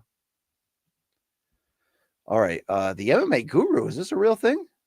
Did he just put money into my account there? Or is this an MMA Guru fan dressing up as him? Thoughts on that human trash MMA Guru? God, he disgusts me. I saw him this morning while brushing my teeth. Yuck. Wow, is that the real MMA Guru? Then shout out to that guy. Good luck on that DJ crossover. I think that's a big get for that guy. Also, I will have to say, I mean, maybe the MMA Guru was aggressive in his, push for it, and maybe he shouldn't be pushing for it. But Jon Jones rubbing his hair on that guy's motorcycle was weird. Okay, that was weird. I'm sorry, that was just weird. Thank you very much. Shout out to the Guru if that's all absolutely legit. Yeah, you know what video I did love that Guru did when he ranked all the MMA podcasts and was like fully honest about it, giving props and shitting on everybody. That was actually a very entertaining video. Shout out to that guy. He was like, MK's for your granddad. And I'm like, my 50-year-old humor actually backs that up, but whatever. There we go. Yeah. I mean, why don't you just kiss him, right? 9:15 a.m. Is Mason too green for Davis? Yeah. I mean, to be fair, Keyshawn at 26 is still, I mean, he's beaten the right old guys at the right times, like Pedraza, and stepped up and just blew away Berinchik. And what's crazy is he told me when I interviewed him, he's like mad at Berinchik. He's like mad, or not mad at him, but he doesn't even want, like, I was like, yo, you're coming off this fight. Like, he doesn't even want to talk about it. He's disappointed that Berinchik didn't give him the resistance he was expecting, that it was too easy. He called Berinchik scared and he was running. And I think there's something to that. There's something to that when you watch that fight. There is. It's just, but also the guy's great. I think right now on paper, Keyshawn's, he's better. He's more explosive. And I think that experience factor and that confidence right now, but Mason will get there. This would be almost a Fernando Vargas, like too much too soon type of deal. If you make this fight now, I agree with that. I just love the man musk that's coming off of this matchup right now. And that like, let's talk about it. Let's get fired up. All right, let's do it. All right. There we go. Mr. C, that was the legit. It really was. Wow. I don't know how YouTube works. I'm old, but if that man came in and donated, and shout out to that guy then. All right. There you go. I mean, that guy's aggressive. That guy goes hard in the paint. I'm not always fully agreeing with the that guy goes after fighters, but that's his shtick. That's his gimmick. Also, where does that guy get off being that big, by the way? All right. Like when you see him training with guys. Damn. I do appreciate his backstory of how he got to where he is and the hard work he put in. I understand that. So shout out. Your dad's favorite podcast is right. Yeah. I mean, Sandine's a middle-aged man too. He knows what that's about. Whether Sandine purchases women of the night, we don't know. All right.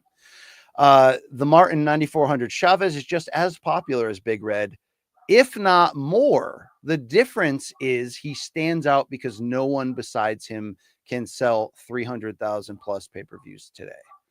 So are you saying the difference is that Canelo stands out because, well, either way, that makes Canelo super popular. But okay, Chavez is more popular with like older, with Mexican people, particularly the fans that watched him for sure. And he's always, he's probably, no one will maybe have more respect than Chavez will ever draw, but from a true fan, whether you're Mexican or not. But Canelo was the face of this sport and still is. I mean, the Canelo's run as a pay-per-view fighter is really impressive. He debuted in 2013 against Floyd on that level. Had won big fights before that, like Austin Trout and a couple others. But to sustain this long is on top, like literally on top, right? His losses are Bivol and Floyd. Although my eyes did see that he lost to Lara, Triple G in 1 and 2. And maybe even a sneaky draw against Jacobs that people don't want to talk about. But, I also scored Trout for Canelo. But yeah, we'll have to deal with that one day. Can both things be true? Can I think he lost all those times and think he's freaking great? Yeah, I think I can. Him moving up to 68 and beating those guys the way he did. BC, you just sparked an idea. Thank you, Brody Moret. Paul Williams returns to fight Barrios. I want to see. Okay, this is not wow. Okay, here's what I'm going to say. That's a horrific joke, and I respect your boldness though. Okay, from one guy who landed the plane on that Ngannou joke and ate it for it. I'll respect your hustle, but damn, that is foul and dark and just. I mean, what are we just? All right, you're banned for an hour, Brody Moret. Damn. Martin's continuing this crusade against Big Red. I don't buy that Canelo is a crossover star. He's just a star to Mexican fans who, no, that's not true. That's not true. He is a star to those people.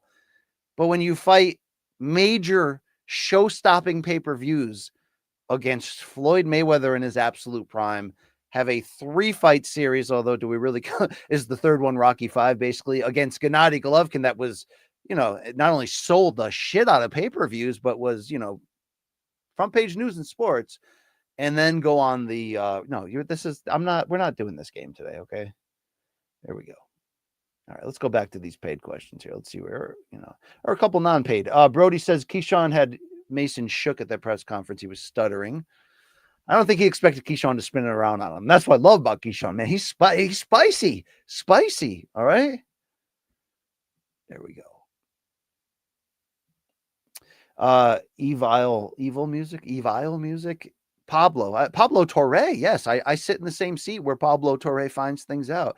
He had a great episode about Karl Malone, Dennis Rodman in the 98 finals and pro wrestling. That is going to be up my alley. I need to check that out 100%. So I was like, so here's the deal. I've read Pablo's stuff for years. Like him, certainly good, interesting around the horn TV personality. I met him at some big boxing matches and he was real cool to talk to and hang with, but like had no connection to him beyond that. Now we have the show in his studio and it's like, I knew about his show, but didn't watch it until Rafe was on that episode. And then I watched it and then I went on this like binge one night when I couldn't sleep. And I'm like, oh, that show's actually really well done. Like really well done. And not every topic is going to appeal to you, but if the topic does appeal to you on a nerd level, that MFer is going deep. That guy's going deep to find out. That's what Pablo Torre does. He finds the frick out. All right. And I'm actually here for this Belichick angle that he's doing. I'm here for that. That's bizarre content in news entertainment. All right.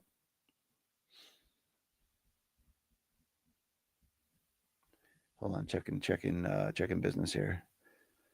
Checking it out. All right. Let's keep it going here. Yeah, we talked about that Loma one. Thank you. Screw you. Let's go back to the paid lane. EJ in the house. We hit that one as well. I got to really get on my P's and Q's here. One more old one from Alan. When we get in the GFL interview, I do not believe Darren Owen of GFL will come on my show and talk about how they still have hope for that organization. No, I don't. I don't. Is that what you're talking about? I don't know. I don't know. Wow, another one from Alan that was lingering in the bin there. Thank you, Alan. Austin, meaning Texas, is small, he says. It has functional 4 blocks. Those 4 blocks are amazing, entertainment, cuisine-wise, right? And no high-end post-secondary flow and electric grid problems. Wow, Alan W is a smart man here. He's going deep. Can you tell me about the mill rate too, Al? People are delusional in thinking it's going to be any type of tech entertainment capital.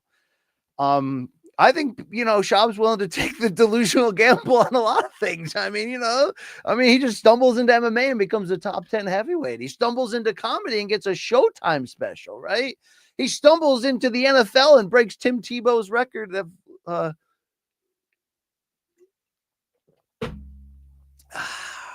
good for those people. I just hope Chin finds a place, like a suitable place, okay, with 6 balconies. But legit shout out to Chin. That guy, legit.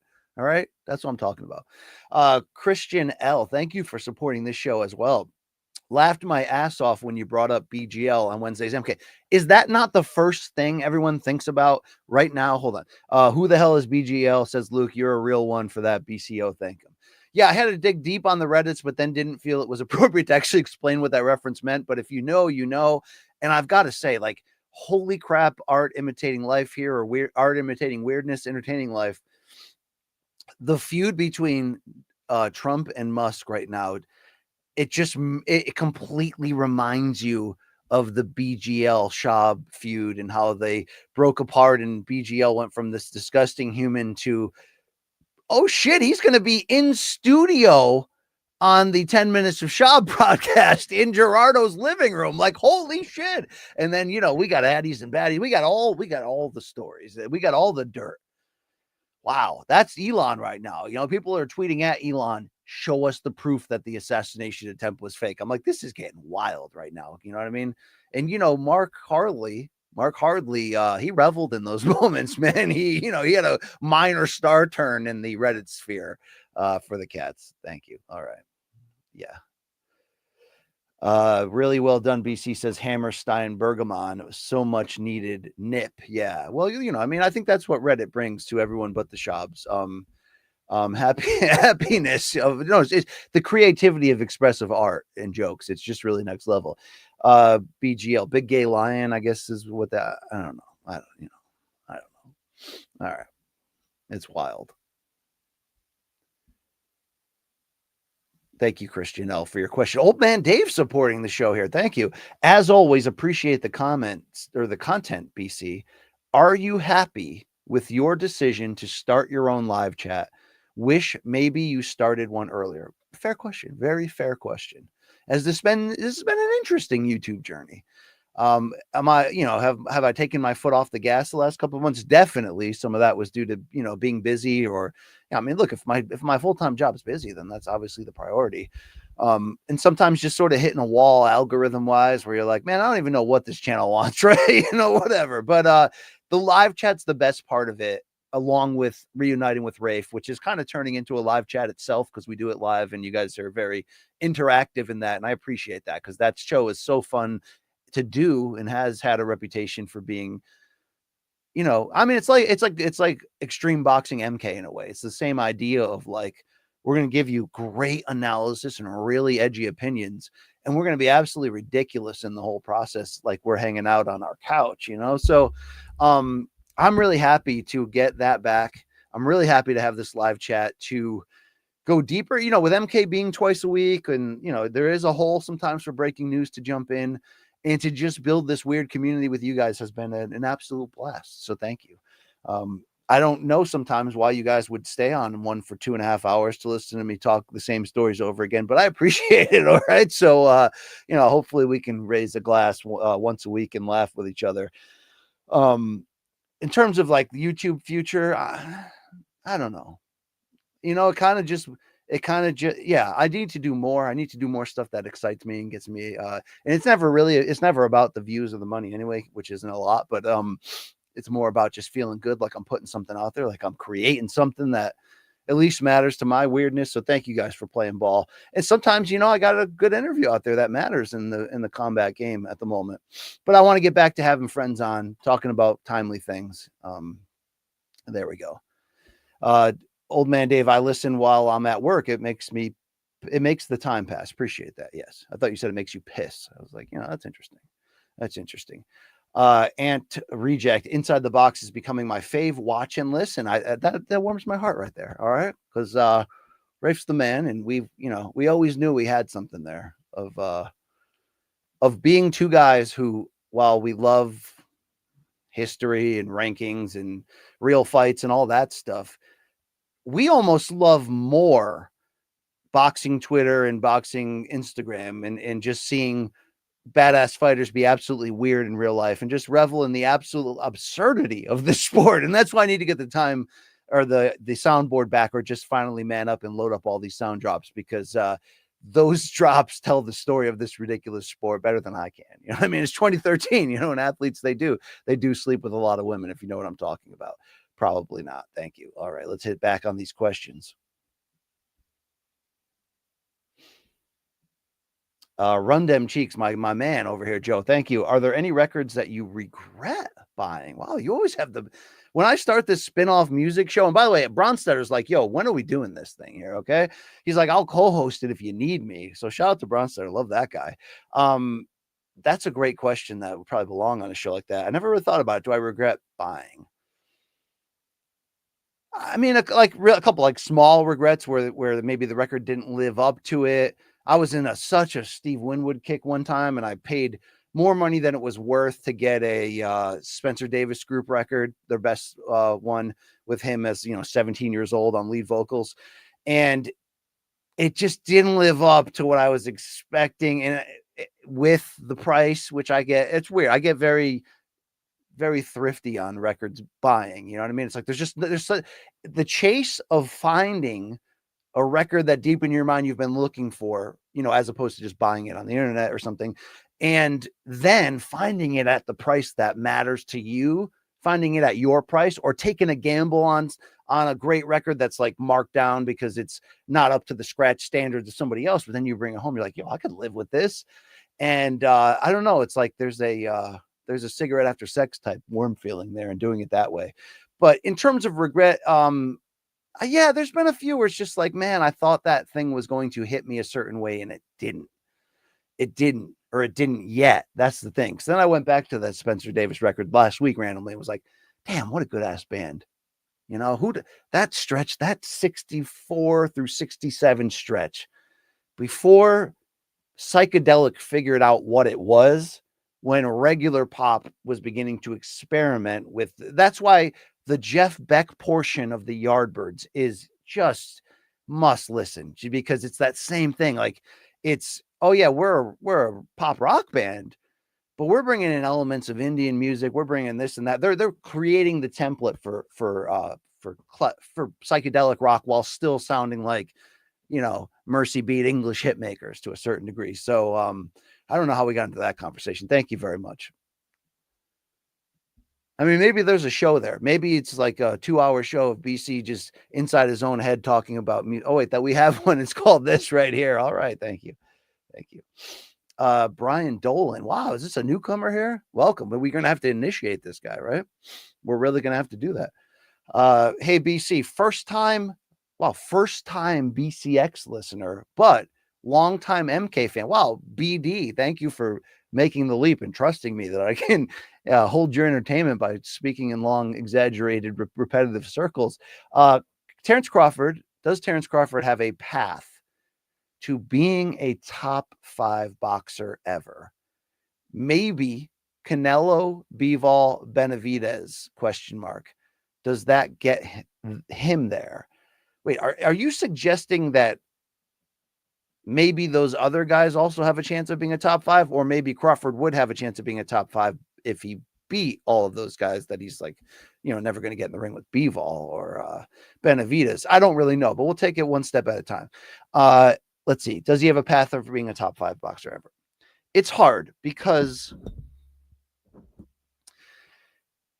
the only reason left in me why I do want to see Bud Canelo, like I'm not prioritizing it, but like, do I, you jumped in, Brian Dillon, you said if he beats them. All right. Well, good Lord. If Terence Crawford, former undisputed welterweight champion, beat Canelo, Bivol, and Benavidez in succession, like we may have to wake up Sugar Ray Robinson's, from the grave and like have a discussion here. So that's extreme and not going to happen. You're saying if he beats those 3 in succession. Yeah, no, I get what you're saying. I mean, it's not that like I want to put an impossible limit on Crawford's greatness, but he's like 37 too. Okay. So that is, that matters, but let's focus first on, there are a lot of people who believe, and sometimes I've played into this myself, that if Crawford does this in this 4-belt bloated era, if he becomes the first undisputed 4-belt champion in 3 divisions, and by doing so, he moves up 2 to even 3 weight classes, which is really what this move is. He's had 1 fight at 54. Let's be fair. And then beats an all-time great who's still in some form of his prime. I agree that we are going to completely have to reclassify where Crawford is and how we rank him. But does that necessitate an automatic top 5 stamping? The reason why I have some form of hesitation is because of the politics involved in boxing. A lot of Crawford's rise in his absolute prime, it wasn't a disappointment because we still got to see greatness. But the lack of consistent great opponents during that prime, particularly at welterweight, although he got a gift that Top Rank allowed Sean Porter in his final fight to cross over and do that, because he needed that on his resume. Because it's one thing to do this against aftermarket Kell Brook and aftermarket Amir Khan and to some degree aftermarket Jeff Horn, although he was still the champion. He was, the closest left to where when he was last in his prime. And it's not like I throw away what he did at 140. He became the first undisputed champion in that division's history in the 4-belt era, but knocked out a not ready for primetime unified champion, Julius Ndongo. And that wasn't a division filled at that time with killers. Not his fault. He handled his business. I still think there is a lack of like superstar A, like the same debate we're having with Loma. It's like not enough A and A+ wins. Crawford, not enough. Like, I'll give him the full credit for the Porter fight. I mean, Porter fought maybe his best fight, to be fair. Fought his face off for like 7 rounds. And then Bud makes the adjustment and it's over. Sean Porter's dad overreacted, but he was getting pieced up anyway. But it's hard. This is why I think this is so daring and so ballsy. And Crawford's resume kind of needs it. What do I mean by that? If he retired tomorrow, what would he be? He'd still be one of the all-time greats. He's unbeaten. He's undisputed in 2 divisions and in the biggest fight of his life, which came later than it probably should have, for sure. He didn't just win it. It was virtuoso. That was one of the all-time great singular performances. Unfortunately, he's been unable to capitalize on that. Unfortunately, he took a year off and then fought a guy people didn't really know, Madrimov Tough, won a belt at 54. It's not that it doesn't mean anything, but then he hasn't fought since then. Beating Canelo would change that. Yes, we would have to inject his resume and his legacy and put it really high. I just still don't know top 5, although we would have to see how he did it. I mean, if he goes in there against Canelo with this size difference and doesn't win the fight a backdoor way, and I wouldn't hold it against him if he won it in a backdoor way. What's a backdoor way? Boxing in almost a negative style to lean 100% on that advantage that you hold to try to win at any means necessary. That wouldn't be, wrong or something to necessarily criticize, but there's a difference between doing that in a historical moment and doing what we think Bud will probably do. Stand on his business, show that backbone, and however level of what his power can do to Canelo, which we're just not sure. And Canelo, by the way, again, even though I scored all these fights against Canelo, and even though he's ducking the shit out of Benavidez, and even though he did have that PED issue that one time, why do I still kind of softly stand for him in a certain way? Because I just have so much respect for the challenges he takes. Not this fight. I think he's doing this fight almost to like get the people of Benavidez off of him, the people that are, to some degree. But part of that respect is built upon Canelo is one of the best chins in boxing history. Yes. He has an iron will. So if Crawford wins and wins, not spectacular, but wins in a way where you're like, holy shit, this guy's greater than the Pacquiao quote. This guy, we knew he was great. He's even better than we thought. You're going to flirt with people saying like, is this a top 5 career accomplishment? It's wild enough.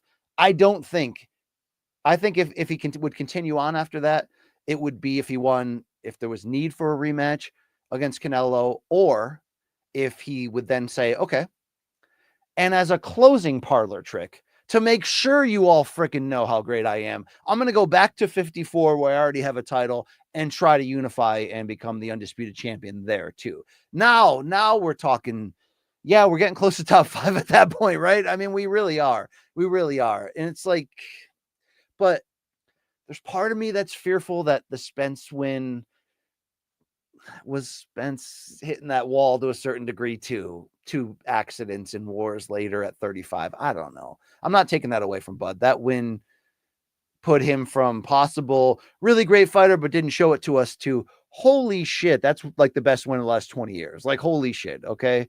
Thank you. I don't even know if I answered your question, but I talked in a big circle with passion, and I love it. Okay. Thank you.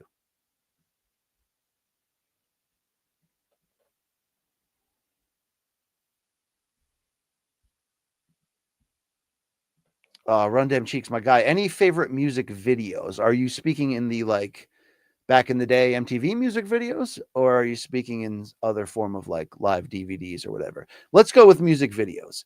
I am undoubtedly a child of the 80s and child of music videos. My particular timeline falls right into play, even though MTV came out in 1981. At the time, May 1st, 1984, when I was a couple of months shy of turning 6. This is like the end of kindergarten to put you in a life timeline there. We buy our first house, move into it, and my access to channels goes from an AB switch with 13 channels on each side to the cable box with like 66 channels, right? And that's when I find out day one, meaning that like the cable guy's there, he's hooking it up. I'm like, are you done yet? He's done. Let's go. And I'm ready. I'm not helping moving stuff. I am in, and I'm flipping through. What do we even have here? And I get to MTV, and I'm like, oh, this is what people were talking about. The first video I saw was Would I Lie to You by the Eurythmics. And why that stood out to me is there was, like a lot of videos would have like acting parts to it, or lead-ins or skits or whatever. There's like a part there where like the dude, the Dave, what's the guy? Annie Lennox and Dave, whatever. The guitarist guy is like, calls some lady a bitch. And it's like, and then that's a badass video too. And then like, I don't think I turned the channel for like, seriously, like 2 weeks. Like, I really don't think I did, and then I'm watching an early great hit. No one talks about this song. Walking on Sunshine by Katrina and the Waves. That's a hell of a song. I remember I loved that video. But then you see Take On Me by Aha, and you're like, I didn't even know videos were an art form, but that's the best video of all time. And there were certainly a lot of memorable videos along the way that stood out, but in some ways like overshadowed its own song. You know what I mean? And like, I think of like that song Genesis had where everybody was this is the world we live in, and everybody's dressed up in like presidential masks, like there's a lot of weird stuff like that going on. But if I'm really going to identify what I think artistically mixed with the song are the best videos of all time, I do have to almost, all right, when my friends and I are debating the best song of a particular artist, there's a rule called the Stairway Rule. And if you can induct a song into the Stairway Rule, you're basically removing it from the conversation because it's difficult to have to. What do I mean by that? What if I asked you what's the best song on 10 by Pearl Jam? You'd probably be like, dude, it's Porch. Or, you know what? I'm old school with the guitar solo. It's Alive. But the reality is it's probably Black. But I'll never say Black. Why? Because I've heard it 5 million times. I can never hear it again. I mean, it's great, but I can never hear it again.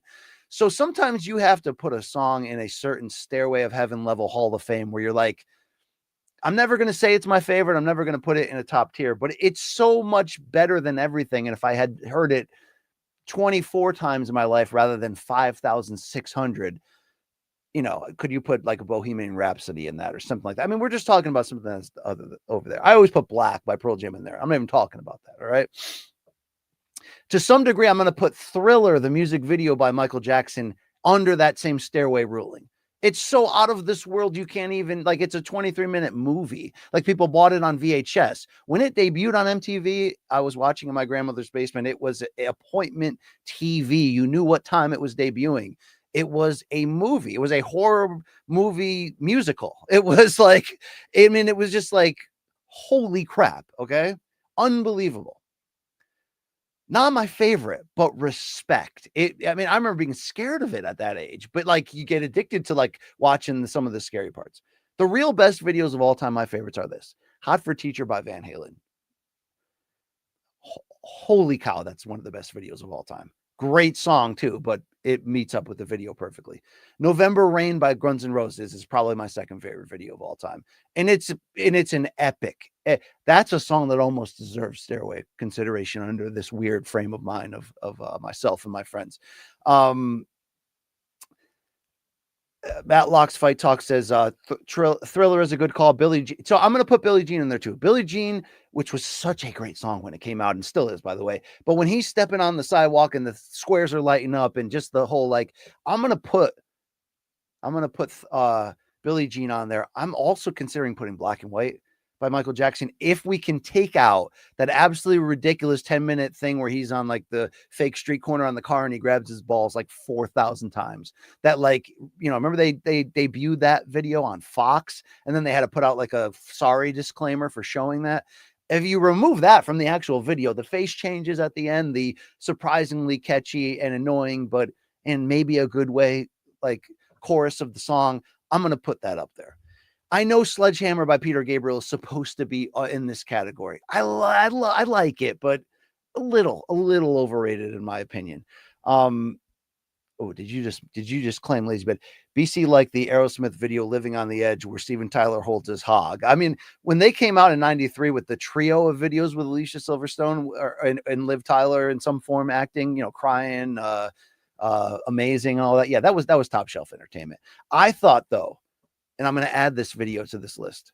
I thought you were going to reference, like, you don't realize the cosmic moment unless you were like 7 years old when it happened, watching MTV for 12 hours a day, when Run DMC and Aerosmith redid Walk This Way, and led by Rick Rubin, just kind of like bridge that gap between commercial rock and the upgrowth of rap and hip hop.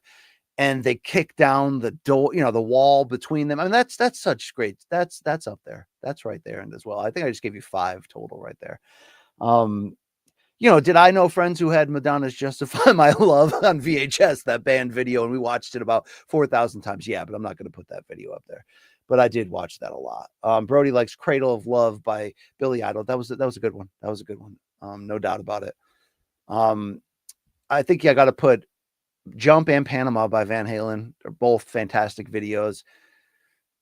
Van Halen had that run there where they didn't do videos at all until the 1984 album, and then they were just blowing us away with them.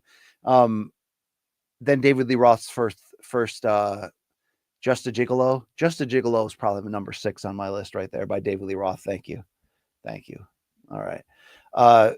Rally Sport 92. I miss old school music videos. They don't do them like that anymore. I know sometimes people, I guess a lot of bands are still doing it. I see it on YouTube when when you're searching, but sometimes people are putting a lot of effort in acting and spending money too, but it just doesn't have the cultural cachet anymore. Or does it serve the same purpose it did, which was fast track you into commercial pop superstardom through people thinking you're cool, or thinking you're creative, or just finding that right look. Oh, can I add in the Cyndi Lauper video that had the Goonies and had all those WWE wrestlers in it, which kind of like played hand in hand with Lauper's build to WrestleMania 1 and that crossover. Those are epic too. You know, there's a hot chick element too. We can have a whole category of those for videos too. There's a few of those that happened. I mean, Cherry Pie by Warrant, you get where we're going there. Here I Go Again by Whitesnake. Come on.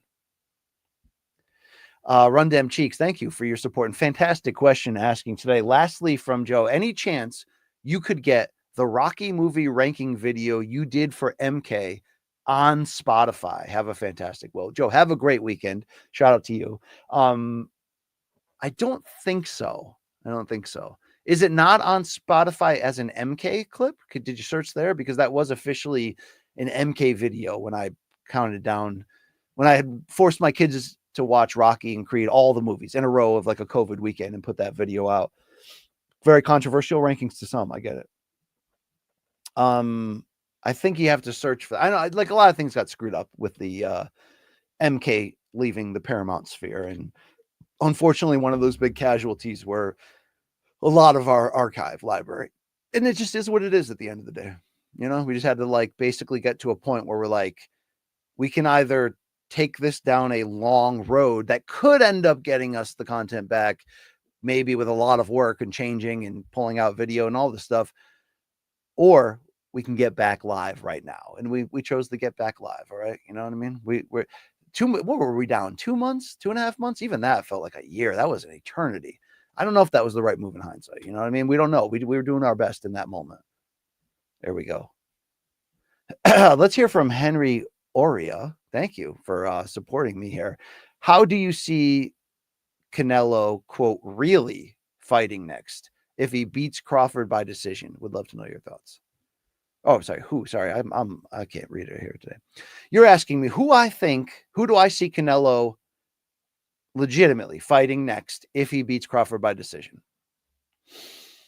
All right, so I hope Canelo stands on his business. Like I saw him do a couple, like that press conference in Mexico where he came out and said, I told Turkey straight up, I'm not fighting in Saudi anymore. Like if he does that and is able to do it through the leverage he obviously has of being Canelo, I'll respect that. That's a step back toward the respect there, because, you know, he's like, am I really going to fight? You know, he didn't say this, but we all know. Is he really going to fight again on Cinco de Mayo at 7:30 a.m. in Riyadh in front of 3,000 people? No, it's not going to work. No, I don't think that necessarily dictates the opponent, though. I no longer believe he's, you know, playing any kind of long run game to set up Benavidez and make it bigger than ever. Am I aware of any form of conversation? Like, did Turkey ever get involved and say, Canelo, what's the price? I don't know that if that happened. I would hope it was, you know, I would hope it would be. But do I think he's going to fight Benavidez? As of right now, I do not. And it sucks. I really feel the only chance we have left of that is if Canelo fought Bivol next, after Crawford, which is possible, especially if Bivol beats Beterbiev and becomes the champion at the end of that trilogy, or stays champion. I think Bivol would want it. It would be a huge fight. And I still think Canelo, the competitor, is willing to risk a loss and whatever. I mean, it's out of his division, so it's not that big of a deal, but I think the competitor in him would want to get that back. So what if that happened and Canelo won? And which is not likely, but do we go trilogy there, or does Canelo go, look, I'm the man at 75. I'll take Benavidez now too, because look what I just did to him. Probably a very unlikely scenario, probably, right? More than likely, Bivol is going to win the same exact way. I mean, seriously. But is the other way, what if Benavidez beats the winner of Bivol Beterbiev, and the light heavyweight undisputed championship is on the line now, and Canelo maybe says to himself, all right, there's enough money and history, and like, if I'm going to do one more time, take that risk and do it. But that's a lot of what ifs, and who's he going to fight next anyway? Bivol is up there, I think, as an option. I mean, maybe even a Jermall Charlo. Wouldn't love it, considering. I mean, we all wouldn't love it for the same reasons right now. And I want to see Charlo get back in there first against somebody else and really prove that he's like truly back before that as well. I mean, he's kind of running out of Charlo-like names. You know, he beat Berlanga, he beat Munguia.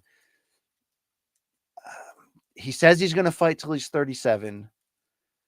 Well, Shiraz is probably so Shiraz is fighting Berlanga in his 168 debut in the, you know, early July at the tennis stadium in New York at Ring 3.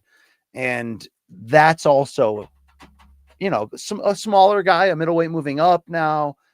We saw against Adames where his holes in his game now are. Even if he beats Berlanga, yeah, Canelo probably takes that. That's where we probably go with that. There we go.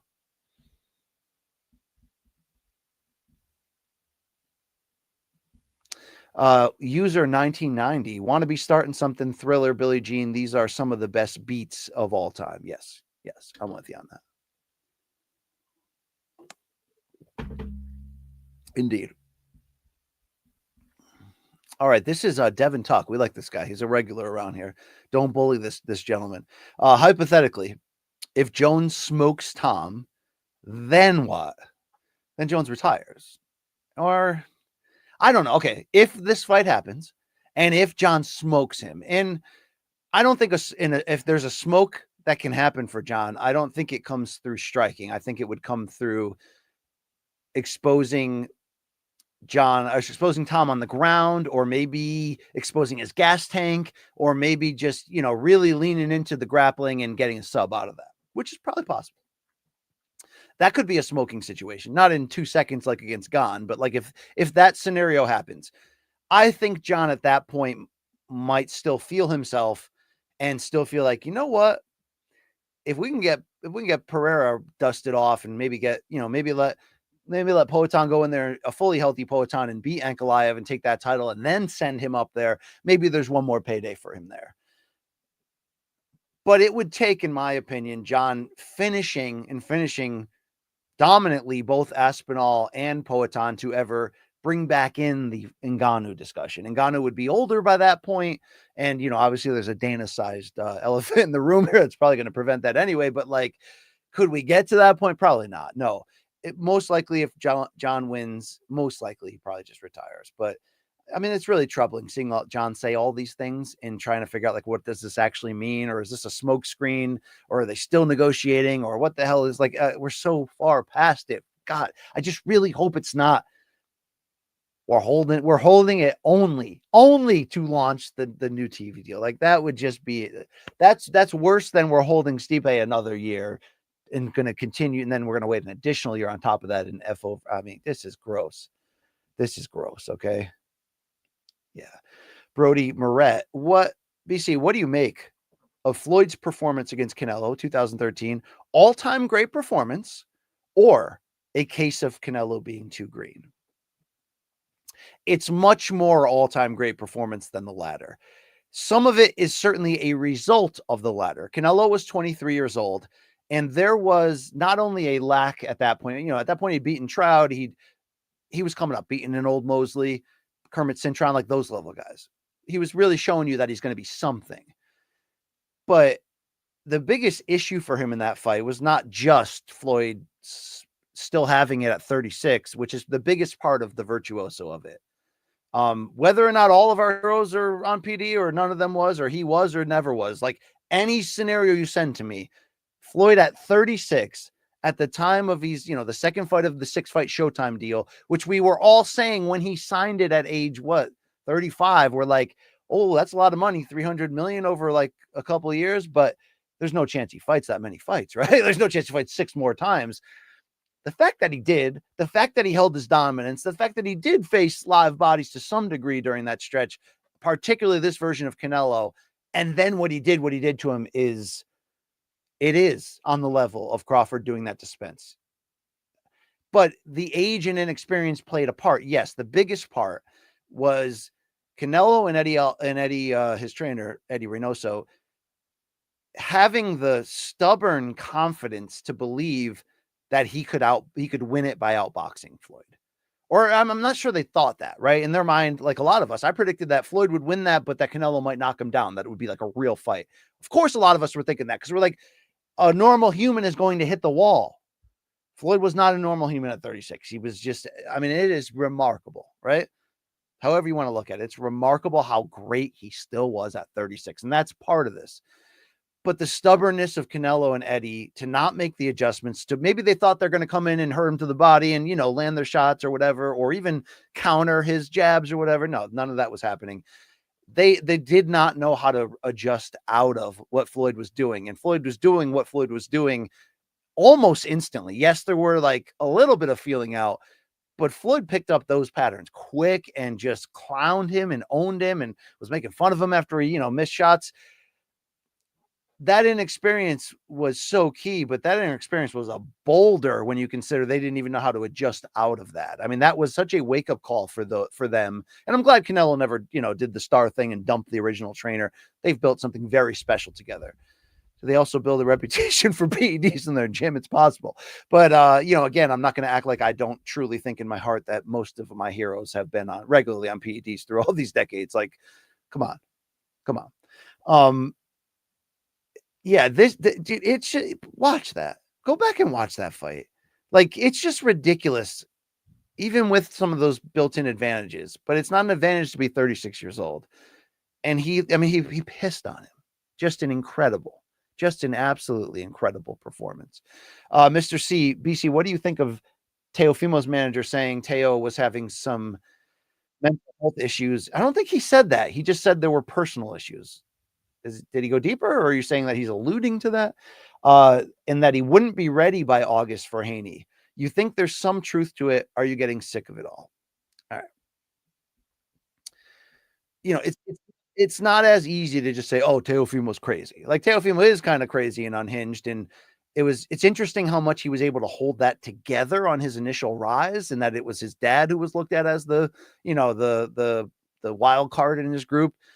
And I think life unraveled Teo to a certain degree. The drama associated with the loss to Cambosis and the legitimate scare that he thought he was going to die with the torn esophagus that he had coming in. You go all the way through getting married against the wishes of your family, kind of like a prime Kobe Bryant, right? And then also like your family aggressively turning on your wife, and then that leads to a bad divorce and a custody battle. And you're a fighter too, and you're taking punches, and you're also just naturally like spicy and edgy and looking for attention and all that. Is that all absolutely possible and legit there? Yes. Could this have spiraled to the level of unchecked mental health issues that his negative behavior in particular over the last year, and I don't just mean being like a loudmouth and getting in and out of fight negotiations with people. Some of that is also just him, and also there is a weird fourth degree chess strategy for that, right? 4D, just whatever. But could this be mental health issues spiraling out of control, and that's why it's extra erratic?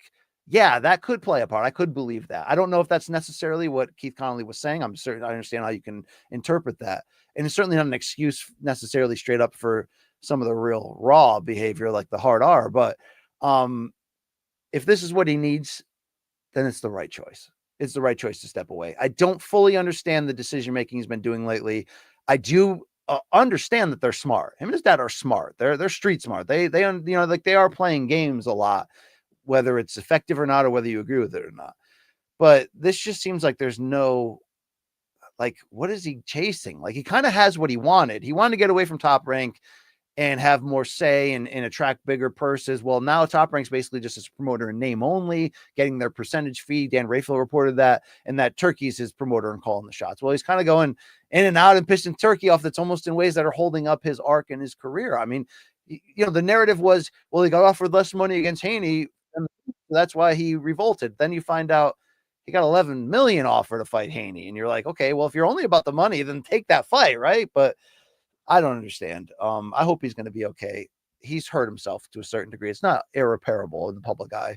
The thing about him is he does resurface every 3 to 4 fights in a reverse Rose Namajunas type fashion and just reminds us how freaking great he is out of nowhere.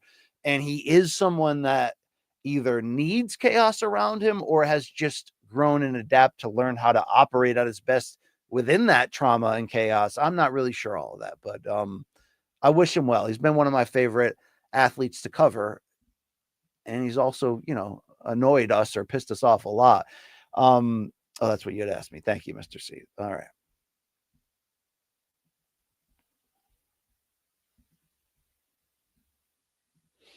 This is Guillermo A of Regendow fame. Thank you, sir, for your contribution. BC, are you and Luquito into Ilya's endeavor? Wow FC? I have no idea what you're talking about. I have no idea. I don't even know what that is. Anybody know what that is? What'd you call it?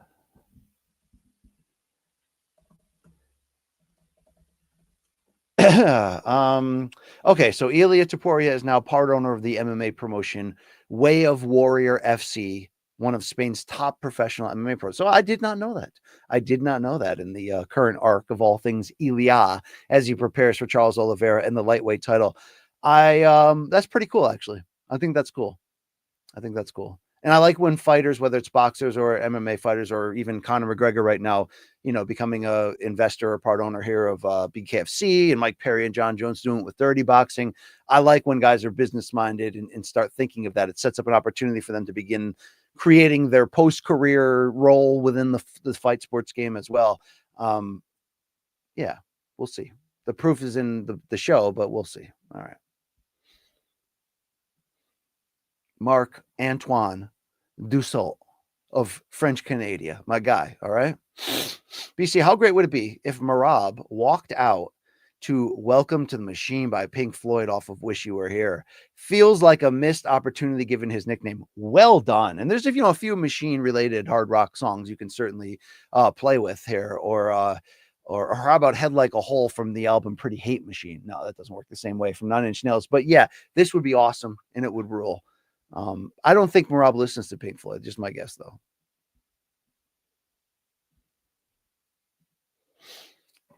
Henry Oria. Thank you here, sir. Thank you. I mean, fantastic support for this channel, sir. How well do you remember the David Tua versus Ike Ibeabuchi fight? Very well. Very well.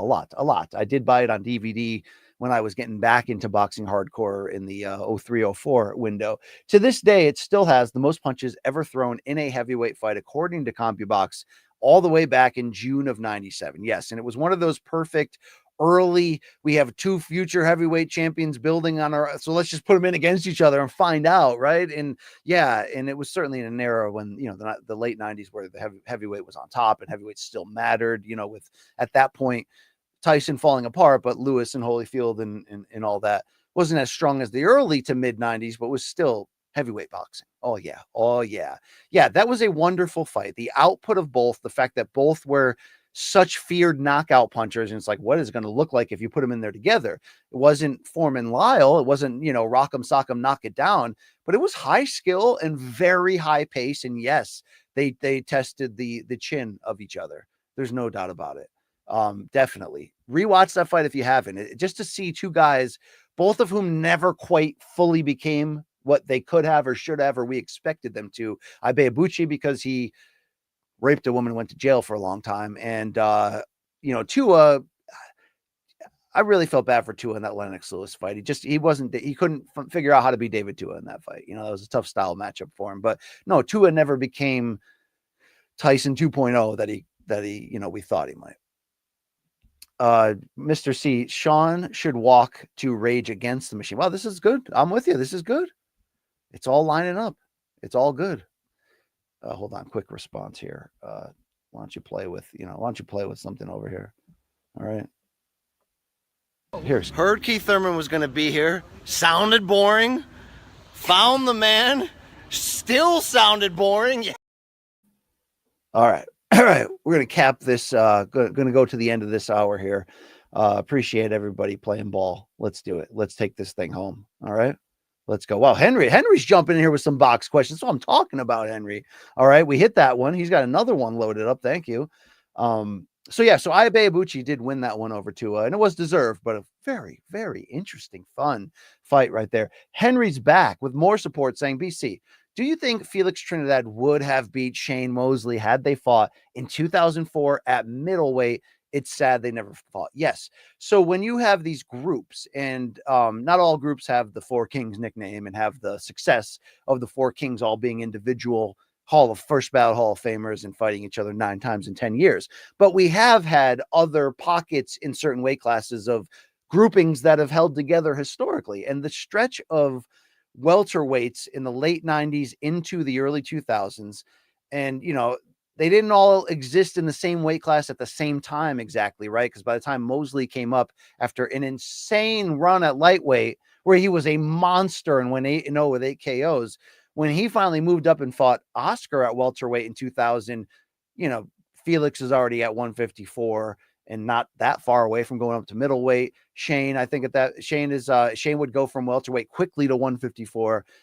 Vargas was already at 54. Winky, Corte, a couple other guys there. But so that group, which a lot of them started at welterweight, that group deserves a name or deserves some historical reference, in my opinion, the same way we grouped together the 4 featherweights of 20 years ago of, Marquez, Pacquiao, Morales, and Barrera. Now, for that great Hall of Fame grouping, which is probably the closest of any grouping to come to the 4 Kings in terms of what they accomplished in the history of great fights they put on together, the only matchup we did not get in that grouping was Eric Morales versus Juan Manuel Marquez. And oh my God, that would have been something. When they were 126 or when they were blown up, roided up welterweights, like what, at any time you want to give it to me, that would have been great. This fight might have been even greater because these are the only 2 of that grouping really that didn't fight each other. They all found a way to fight each other. Mayorga fought all of them. He was like the Rolly Romero of his time, the Marcos Maidana. But who would have won here? Who would have won? All right, let me find out exactly. So Shane Mosley in 04 should be coming off of the no contest with Raul Marquez.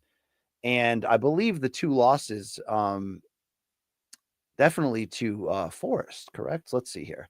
Shane Mosley loses back-to-back decisions to Vernon Forrest. Both happened in 2002. In 03, he has the no contest due to the cut on Marquez's head from the headbutt. And then in 03, he wins the rematch against De La Hoya at 154, although that one, the judges got it wrong. Oscar won that fight, okay? Notwithstanding, he would then, in 04, stay at 54, where he was probably over his head in weight, and he lost back-to-back to Winky Wright.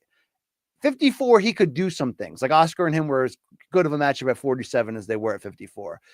But I never had the belief Mosley could go up to middleweight. So I think we're going to have to frame this matchup more at 154. Now, it doesn't align perfectly with the timeline of Hopkins. Why? Because Hopkins lost the middleweight undisputed or unification class with Bernard Hopkins in 2001, would take one more fight in Puerto Rico and then retire.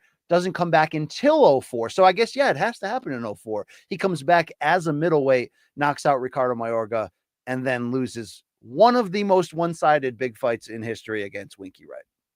And this is why Winky Wright's a Hall of Famer, by the way, when you can beat, prime Mosley twice at 54 and then absolutely piss on Trinidad at 160. I do think the 04 comeback win for Trinidad against a red-haired Mayorga, Madison Square Garden, one of the most electric crowds of all time, up there with Trinidad Joppy 3 years earlier, or up there with Cotto Judah a couple of years later, just for MSG craziness.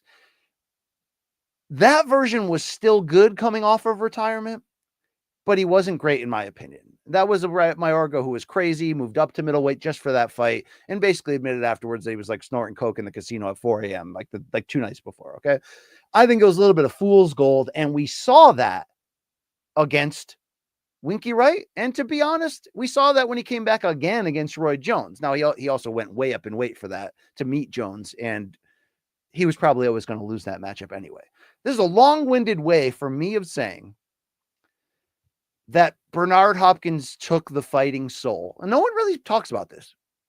He took the fighting soul of Trinidad away. He took the invincibility of Trinidad away. Trinidad had been dropped a bunch of times, but was a killer, got up off the canvas, finished people. Bernard, audited him, as Luke Thomas would say, and stopped him late. One of the greatest. I mean, we talk about, we'll talk about Crawford against Spence. We'll talk about Floyd against Canelo. Can we also talk about Bernard against Felix Trinidad in a virtuoso performance? Just like we should talk about Bernard against Kelly Pavlik a bunch of years later. Just like we should, okay? But so Felix Trinidad post-Hopkins fight was never the same. He could still excite a crowd, but he was never the same. So by the time they fight in 04, if Mosley at 154 had not fought Winky Wright, because you got Trinidad coming back at middleweight, then if you could have done that at 54 or 60, that's Mosley's best chance to win that. And I think he does. I think he still has it in those years, even though, the Winky Wright's a bad style matchup for him. And he came close twice, but he lost twice. So that's what's going to happen. Mosley's going to win that. But I think it would have been better had we saw that. Basically, it's asking a lot, though. We'd basically be asking Trinidad not to move up in middleweight in 01. And you know, he had reason to with his promoter Don King doing that 4-man tournament and putting a lot of money at stake and him kind of being the face of it in a lot of ways. But if he had stayed at 54 just a little bit longer after beating Vargas to unify the titles in 2000 and half of the De La Hoya win and upset in 2000, if he would have just said, hey, I'm going up one more division, I'm going to be great.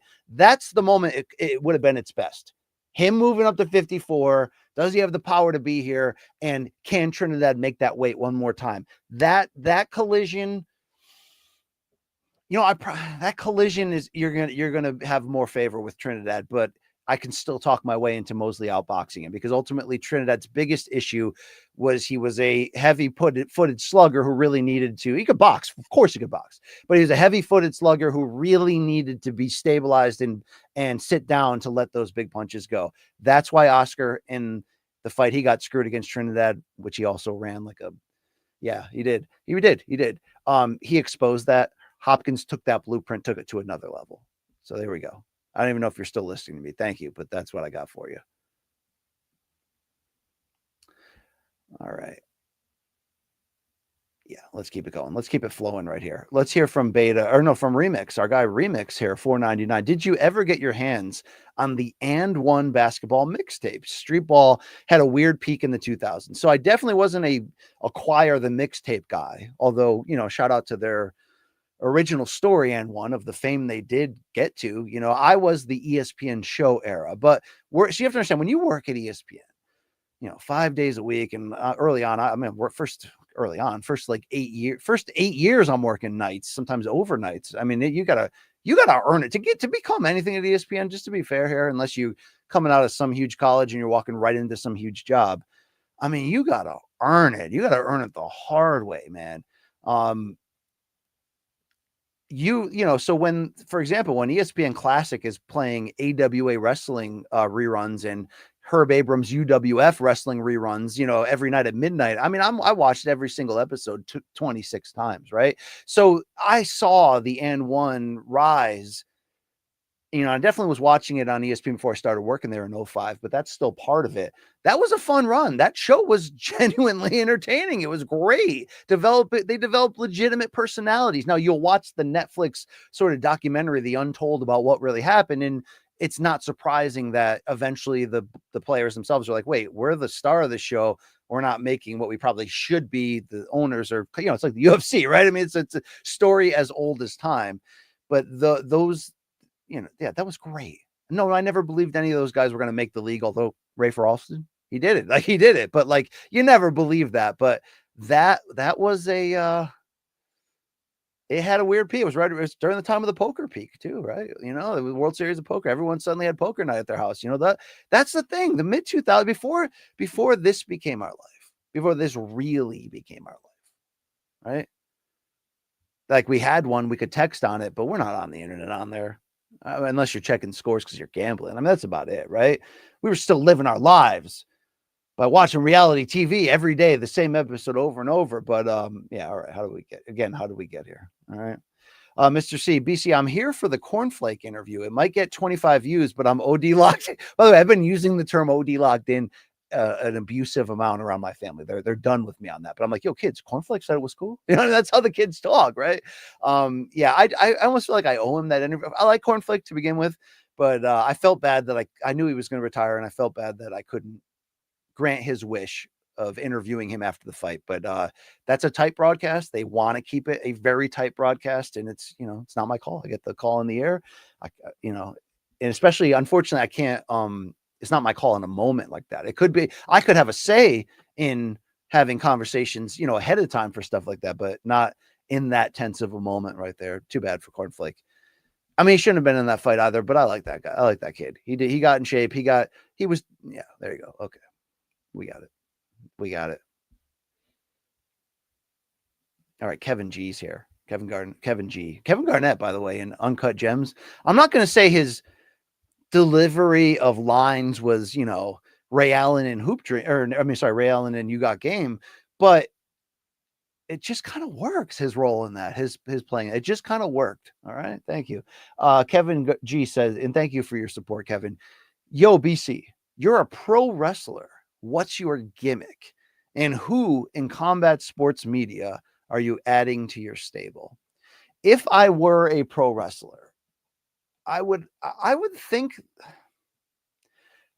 my gimmick would, I mean, I guess this is a praise comparison, but like, I kind of feel like who the Miz became, not who the Miz originally was, it's like, oh, that's that real world guy, right? But like who he kind of became to me, and obviously he's not known as a great, and I used to make the joke that like pro wrestling fans have two categories: great workers and shitty workers, and the Miz is the Kenny Omega of the shitty workers. You know what I mean? Oh, and by the way, God, Jack Crosby's telling me Kenny Omega and Okada are going to have an AEW match. They're number 5 for good. I mean, you're going to wake me up for that, AEW. Thank you. But I will say here that the Miz is heel. So he's a heel that toes that line well between being funny and annoying. I guess that's me, right? And even though he's not like a great worker, he just knows how to work the mic. He's entertaining. He could be an ambassador for them. He's well spoken. I would want a character almost like that, but I definitely would play it up heel and wear the pinstripe expensive suits and and play a swaggy heel that can talk down to people, but deep inside people are waiting for that big face turn. You know what I mean? So I'd have some runs on the face there, but I would definitely be heavy on the mic, probably shitty in the ring, but I'd have to create some cool submissions to keep myself there.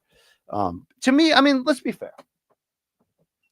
Wrestling in the 80s, I mean, outside of like Jim Crockett, big fights, and like, Flair going an hour in Greensboro against some other legend, where you could get great wrestling for sure. Different style of today for sure. But it's like what I felt into it during that era was for the showmanship, the spectacularness, WrestleMania launching, all that, the crossover with MTV and Hulk Hogan and Mr. T and all that stuff. Of course, that all played a huge role. But it was the mic talk, that won me. And it still wins me today in boxing and MMA when they're talking junk, even when it's at a press conference that Luke is right. It's a UFC pep rally, but sometimes it's hilarious and fun. And it just fires up that show side. Like, we're going to see a fight at the end of this, but this is pretty saucy and fun on the way there. To me, in a lot of ways, like, that's wrestling. Now, I will say the evolution of in-ring, not just storytelling, but the athletic theatrics is next level. And that's really the only reason why I came back to being a wrestling fan randomly in 2015 after a solid stretch away. It was just, I couldn't believe, the indie circuit had become so beloved and almost naturalized into the big network circuit that like even WWE had to start taking note, and, and the evolution of what those matches became as works of art, is what led up to Okada and Omega doing things I never thought were possible. So yes, I appreciate when it's all perfect and you can tell a great story and have a high paced Steamboat Savage match and all of these things. I mean, when it's perfect, it's perfect. You know what I mean? I mean, perfect pro wrestling storytelling is caviar. It's steak. It's tremendous, right? But like when I was a huge fan of Nitro in the 90s, yeah, you could get great matches. The cruiserweight scene, young Eddie, Benoit, Jericho. Yeah, of course. Mysterio, you could get great matches. But the allure during the Monday Night Raw, the Attitude Era, the Monday Night Wars, it was mic work. It was shit talk. Of course, that was everything. The NWO Wolfpack, Red and Black, could come out and really not say anything outside of their own catchphrases for 15 minutes. And you're hooked. You're hooked and cooked. Okay. So I think when I'm building my own pro wrestler gimmick, naturally, I'm like, I'm going to talk you into this building. I'm a talker. All right. Hopefully I can work a little bit. Hopefully. And then maybe I'll have Maurice. I mean, that's you can't lose there. You know what I mean? Unless you're hanging out with Lex Luger and your name's Miss Elizabeth. Yeah. RIP. Indeed. Okay. Wow. Telvin, you got lust in those eyes for Liz Hogan, Macho Man. Yes, indeed.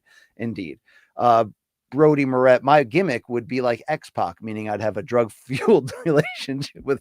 That's good. That's pretty good. That is pretty good. That's great. There it is. Somebody just dropped something outside. Okay. Oh, Antonio Monzo. We get down with this guy.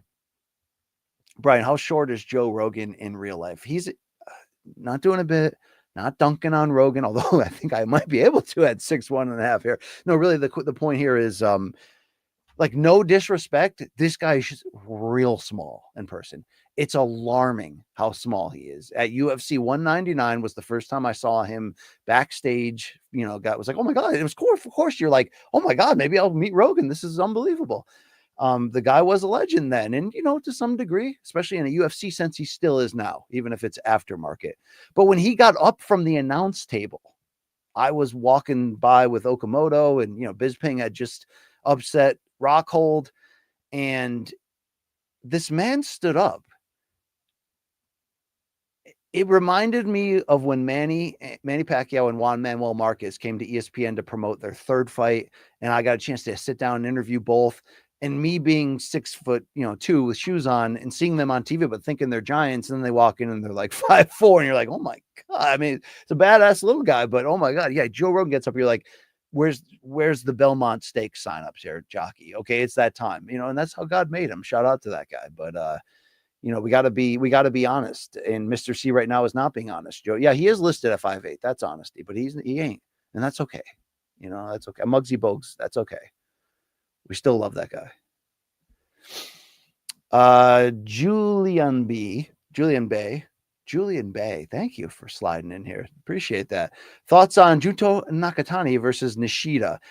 I feel bad. This is just like aggressively off my radar where it needs to come back on it, because Junto Nakatani, the bantamweight champion, is one of the 10 best pound for pound in this game right now. He's exciting as heck. We're on the road to him fighting Inoue, hopefully in the Tokyo Dome. Like, big business. And this will take place this Sunday on ESPN Plus. I'm not sure what time, but yeah, I want to see him back. This is a unification fight. Nishida's absolutely legit. So this is worth your time. All right. This is going to be great. You're saying it's top 10 pound for pound fighter. It is only 4th Japan versus Japan unification fight ever. That matters for sure. And future Inoue opponent, and nobody talking about. Wow. Without reading the rest of your comment, I just spouted out the rest of your comment. You're right. You're dead right in this scenario. Yeah. There it is. All right. There it is. So I'm going to watch that fight, Nakatani, and I can't wait to see. And that's a hell of a precursor if this is what builds him to Inoue. Is that a Conan? Yeah, come on. This is a Conan, but Wolfpack bobblehead. All right. I got a Nash one over there. I got this Nash beer koozie holder. Basically what happened was, like, there was a window where I really got my kids into WWE at the time that I was covering pro wrestling for ESPN and then CBS Sports at a high level. Those were some fun years, and you know, I got a lot of swag, and I got my kids into the video game, and they didn't really. It's not like they watched the product, but we'd get together and put on an old Royal Rumble, and they'd be hooked, right? And the video game really made them their own version of fans, right there. And I got them into cards too at that time, so I'm buying them pro wrestling trading cards and stuff. Then we find this store in Berlin, Connecticut, Ken's Cards, that is known around here for having the wrestling room in the back. It is a time warp, legendary. Every era, walk into there and there's memorabilia you never knew existed. And you're like, I don't think I needed a red and black Sting clock, but you know, I got one on my wall now. You know what I mean? Like, it's wild. The random stuff is there. I bought a King Mo TNA wrestling shirt in there. I mean, I found some great weird stuff there. So yeah, I got a lot of that around this office. Weird stuff. There we go. Is this Telvin Kipapa from Hawaii? Is this our guy? Or is this like some random Telvin? BC, can be my Rick Steiner to Scott Steiner. Holla if you hear me. I got the hookup. Indeed. Dude, I know they had a lot of eras, and obviously Scott Steiner had a hell of a big Papa Pump run as a singles artist, but there ain't nothing like original Steiner brothers in NWA, WCW, Jim Crockett Promotions, and just that stiff athletic style and the barking of Rick. That was like when Rick was the star and Scott was sort of the, you know, taller random side brother. I miss those days. I do. I really do.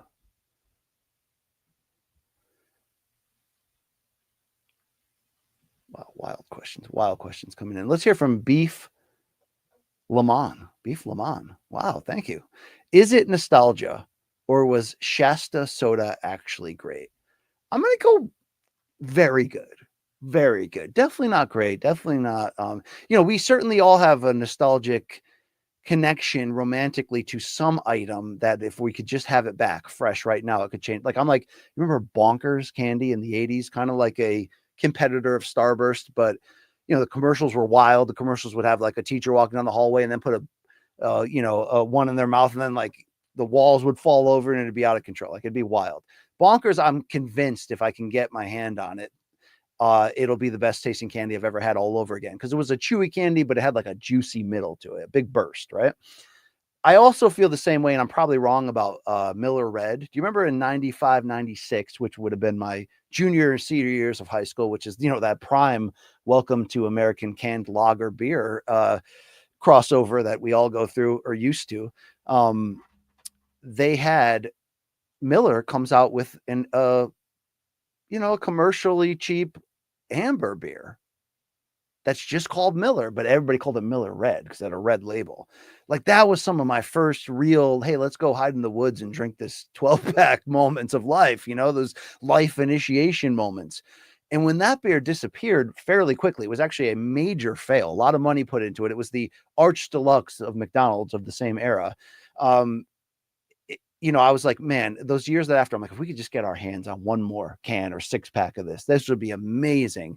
I remember even going in 2000 to the Miller Brewing Tour and harassing the tour guide there in Milwaukee and just being like, hey, bro, I know that you got extra cases of this Miller Red. It's only like 3 years ago. I know that it's out there. I need it. I'm going to buy it from you. And they were like, sir, you're accosting me. Please leave me alone. You know what I mean? It was great. It was great. Old man Dave remembers. Yeah. Miller Red Dog was a big early beer for me. Red beer was a thing right before the ice era. Yeah. Everything had to be ice. Milwaukee's best ice, the damn beast. Do you know how many times I've gone downtown with that thing? Wow. All right. Whew. All right. All right. A couple more here. We're going to put this thing to bed now. It's not lost on me. I know we all want timestamps. All right, I get it. It's a process. Maybe I'll start doing it again. I'm sorry. I'll do it. I get it, but this thing's a lot as it is, right? Sydney Frankenstein. Thank you, sir. Where do you think Usman Nurmagomedov would fit into the UFC lightweight world right now? That's a really interesting question, because it's not like he's so far removed where. So wait, you're asking me how much a prime one? That's why I'm interpreting the question as, rather than saying, how do you think he would look if he came back at this age, this far removed? I don't believe we're doing that. All right. So if we're talking about how would prime, I'm sorry, dude, I'm thinking Habib. What the heck am I talking about? I'm in my own head here. Apologies. You asked me, where do I think Usman Nurmagomedov of Bellator PFL fame? All right, yeah. So we had like a crash out moment there. Sorry, I was thinking about Habib. He retired and he's fat now, but we love that guy. All right, where do you think Usman Nurmagomedov would fit into the UFC lightweight world right now? I think he's great, and he's not without holes in his game or experiences he needs to experience. Like, I feel like he needed to do what happened against Paul Hughes. He needed to just piss on Paul Hughes leading up, not take him seriously, overlook him, almost get humbled, figure out as a real champion how to figure out how to win a close and really good fight, and also be willing to run it back and do a rematch. I think he's the better fighter of the two of them. I think he was a little more arrogant and admitted so. Credit to him afterwards. But I think, like I believe Patchy Mix will have an instantaneous, when he submits Bautista tomorrow night, like, take the bet. Like, yes, he will have an instantaneous effect upon the division rankings here. I think so far, I believe that for Usman. So Islam has moved up and the door seemingly could be open. We just need Usman to play out the string of his contract. I say it matter-of-factly, not because I think PFL is going to implode tomorrow, although it's in play. I say it more because they talked openly about this is the plan. I mean, lightweight, you also have to remember, has a lot of aging brawlers in it. We love these guys, skilled guys, but there's a lot of those guys. I think you put his style in against some of those, he's going to climb the rankings quickly. Now, we would have to see him against the contemporary leaders of this division at the moment, which are an aging Oliveira, Sarukian. But, we still need to see Sarukian in a title fight that was already supposed to happen. There's things we've already needed to see. Topuria against him is the sex. That's the real test. That's the real matchup. I don't know how long Topuria is even going to stay here. I could see a scenario that Topuria knocks out Oliveira and it's like, doing it my way. We're calling out Islam next, whether he's the champion or not. Let's go. But I think Usman is the goods. It doesn't mean I think he comes in and has the same run Habib and Islam had, but Usman, and I think Umar is going to bounce back in a big way too. All right, let me say this.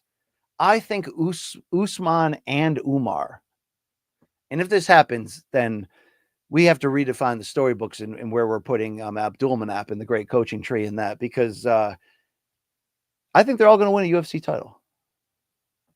Okay, I think Umar's going to be champion. I 100% believe that. He gassed out a little bit in a very close fight with Merab. All right. Zima with a Jolly Rancher in it. Dude, Zima played the biggest role of all my mid-90s, way too early end of high school career, let's flirt with alcohol situations.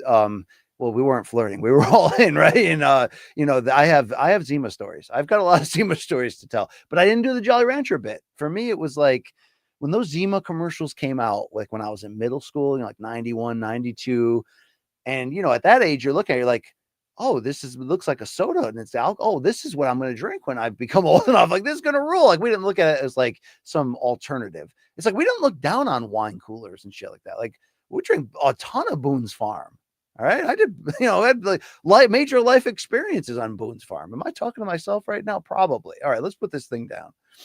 All right. Beef to close. Shasta was pretty damn good. And I do have a nostalgic feeling for it, but it's not that far removed from Fanta, to be fair. I mean, I love, 7-Up Gold. I was all into that when it was out for like 3 months and then disappeared forever. But if you produced it fresh right now, maybe it's overrated. Maybe I just long for those days. I definitely long for those days. Thank you.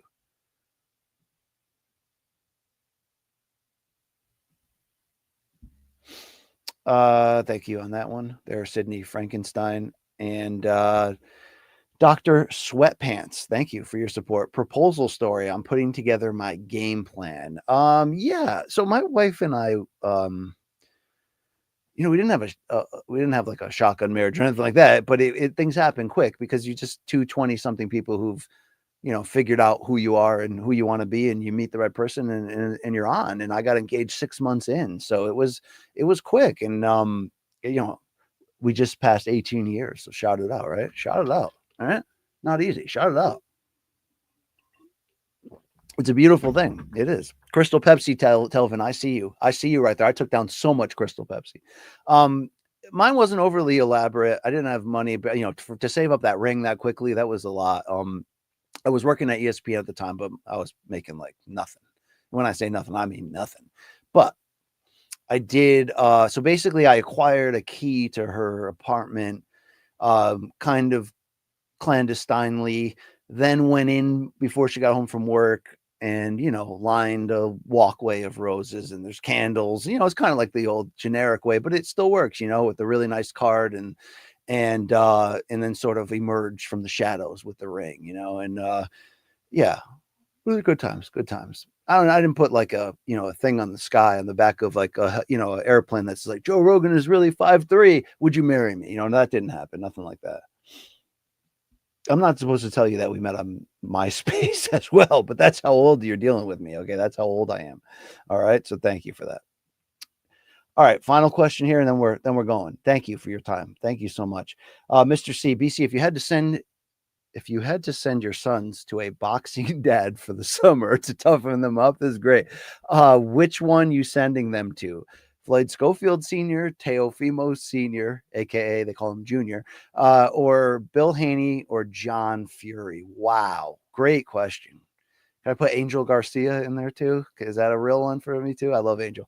I have to say, because of the fact that I had more sound drops on the old famous soundboard of the Rafe boxing pod we did, the In This Corner with CBS, the State of Combat, which it became when we got copyrighted by the In This Corner show. Sorry about that, guys. I would go John Fury because, it's bare knuckle Gypsy John. It's just like, that's You're going to man up this summer, okay? Gypsy John's going to take you in the caravan and teach you about life, all right? No, my choice is none of the guys at all. Like, really, to be fair, no one, but no boxing dads. Shout out Jose Santa Cruz, the late Jose Santa Cruz. Shout out to that guy. He was a real gentleman. All right. Thank you, guys. Thank you. Thank you for doing this. All right. BC was making 10K. Yeah, I was making 12 and 12 at ESPN for not like 2 years, for like a lot of that. This was the longest uphill climb to get to this point right here, but I made it. Thank you very much for being with me along the journey. Take care of yourself, guys. Enjoy the fights. UFC on Saturday, Kelvin Davis on Saturday, Junto Nakatani on Sunday. Take care of your mental health, please. All right. Talk. Even Jamal Charlo said it. Talk to somebody. Let's go. Reach out to a friend. It's cool. It's cool. All right. Let's go. Believe in yourself too. All right. Believe it's possible. If you don't believe it's possible, why are you getting out of bed every morning? There's got to be a connection there. You're getting out of bed every morning because there's something you have yet to accomplish, experience, and feel. Let's go. Let's get after it. Okay. I mean, seriously, what are you doing here? Let's go. Let's go. Take care, Project Zeb. Peace. Adios. Paraba Bahao Incorporated. Thank you. We're going to do it. I got a great outro. All right. You're about to experience it right now. We out next Wednesday. Maybe. We'll see you.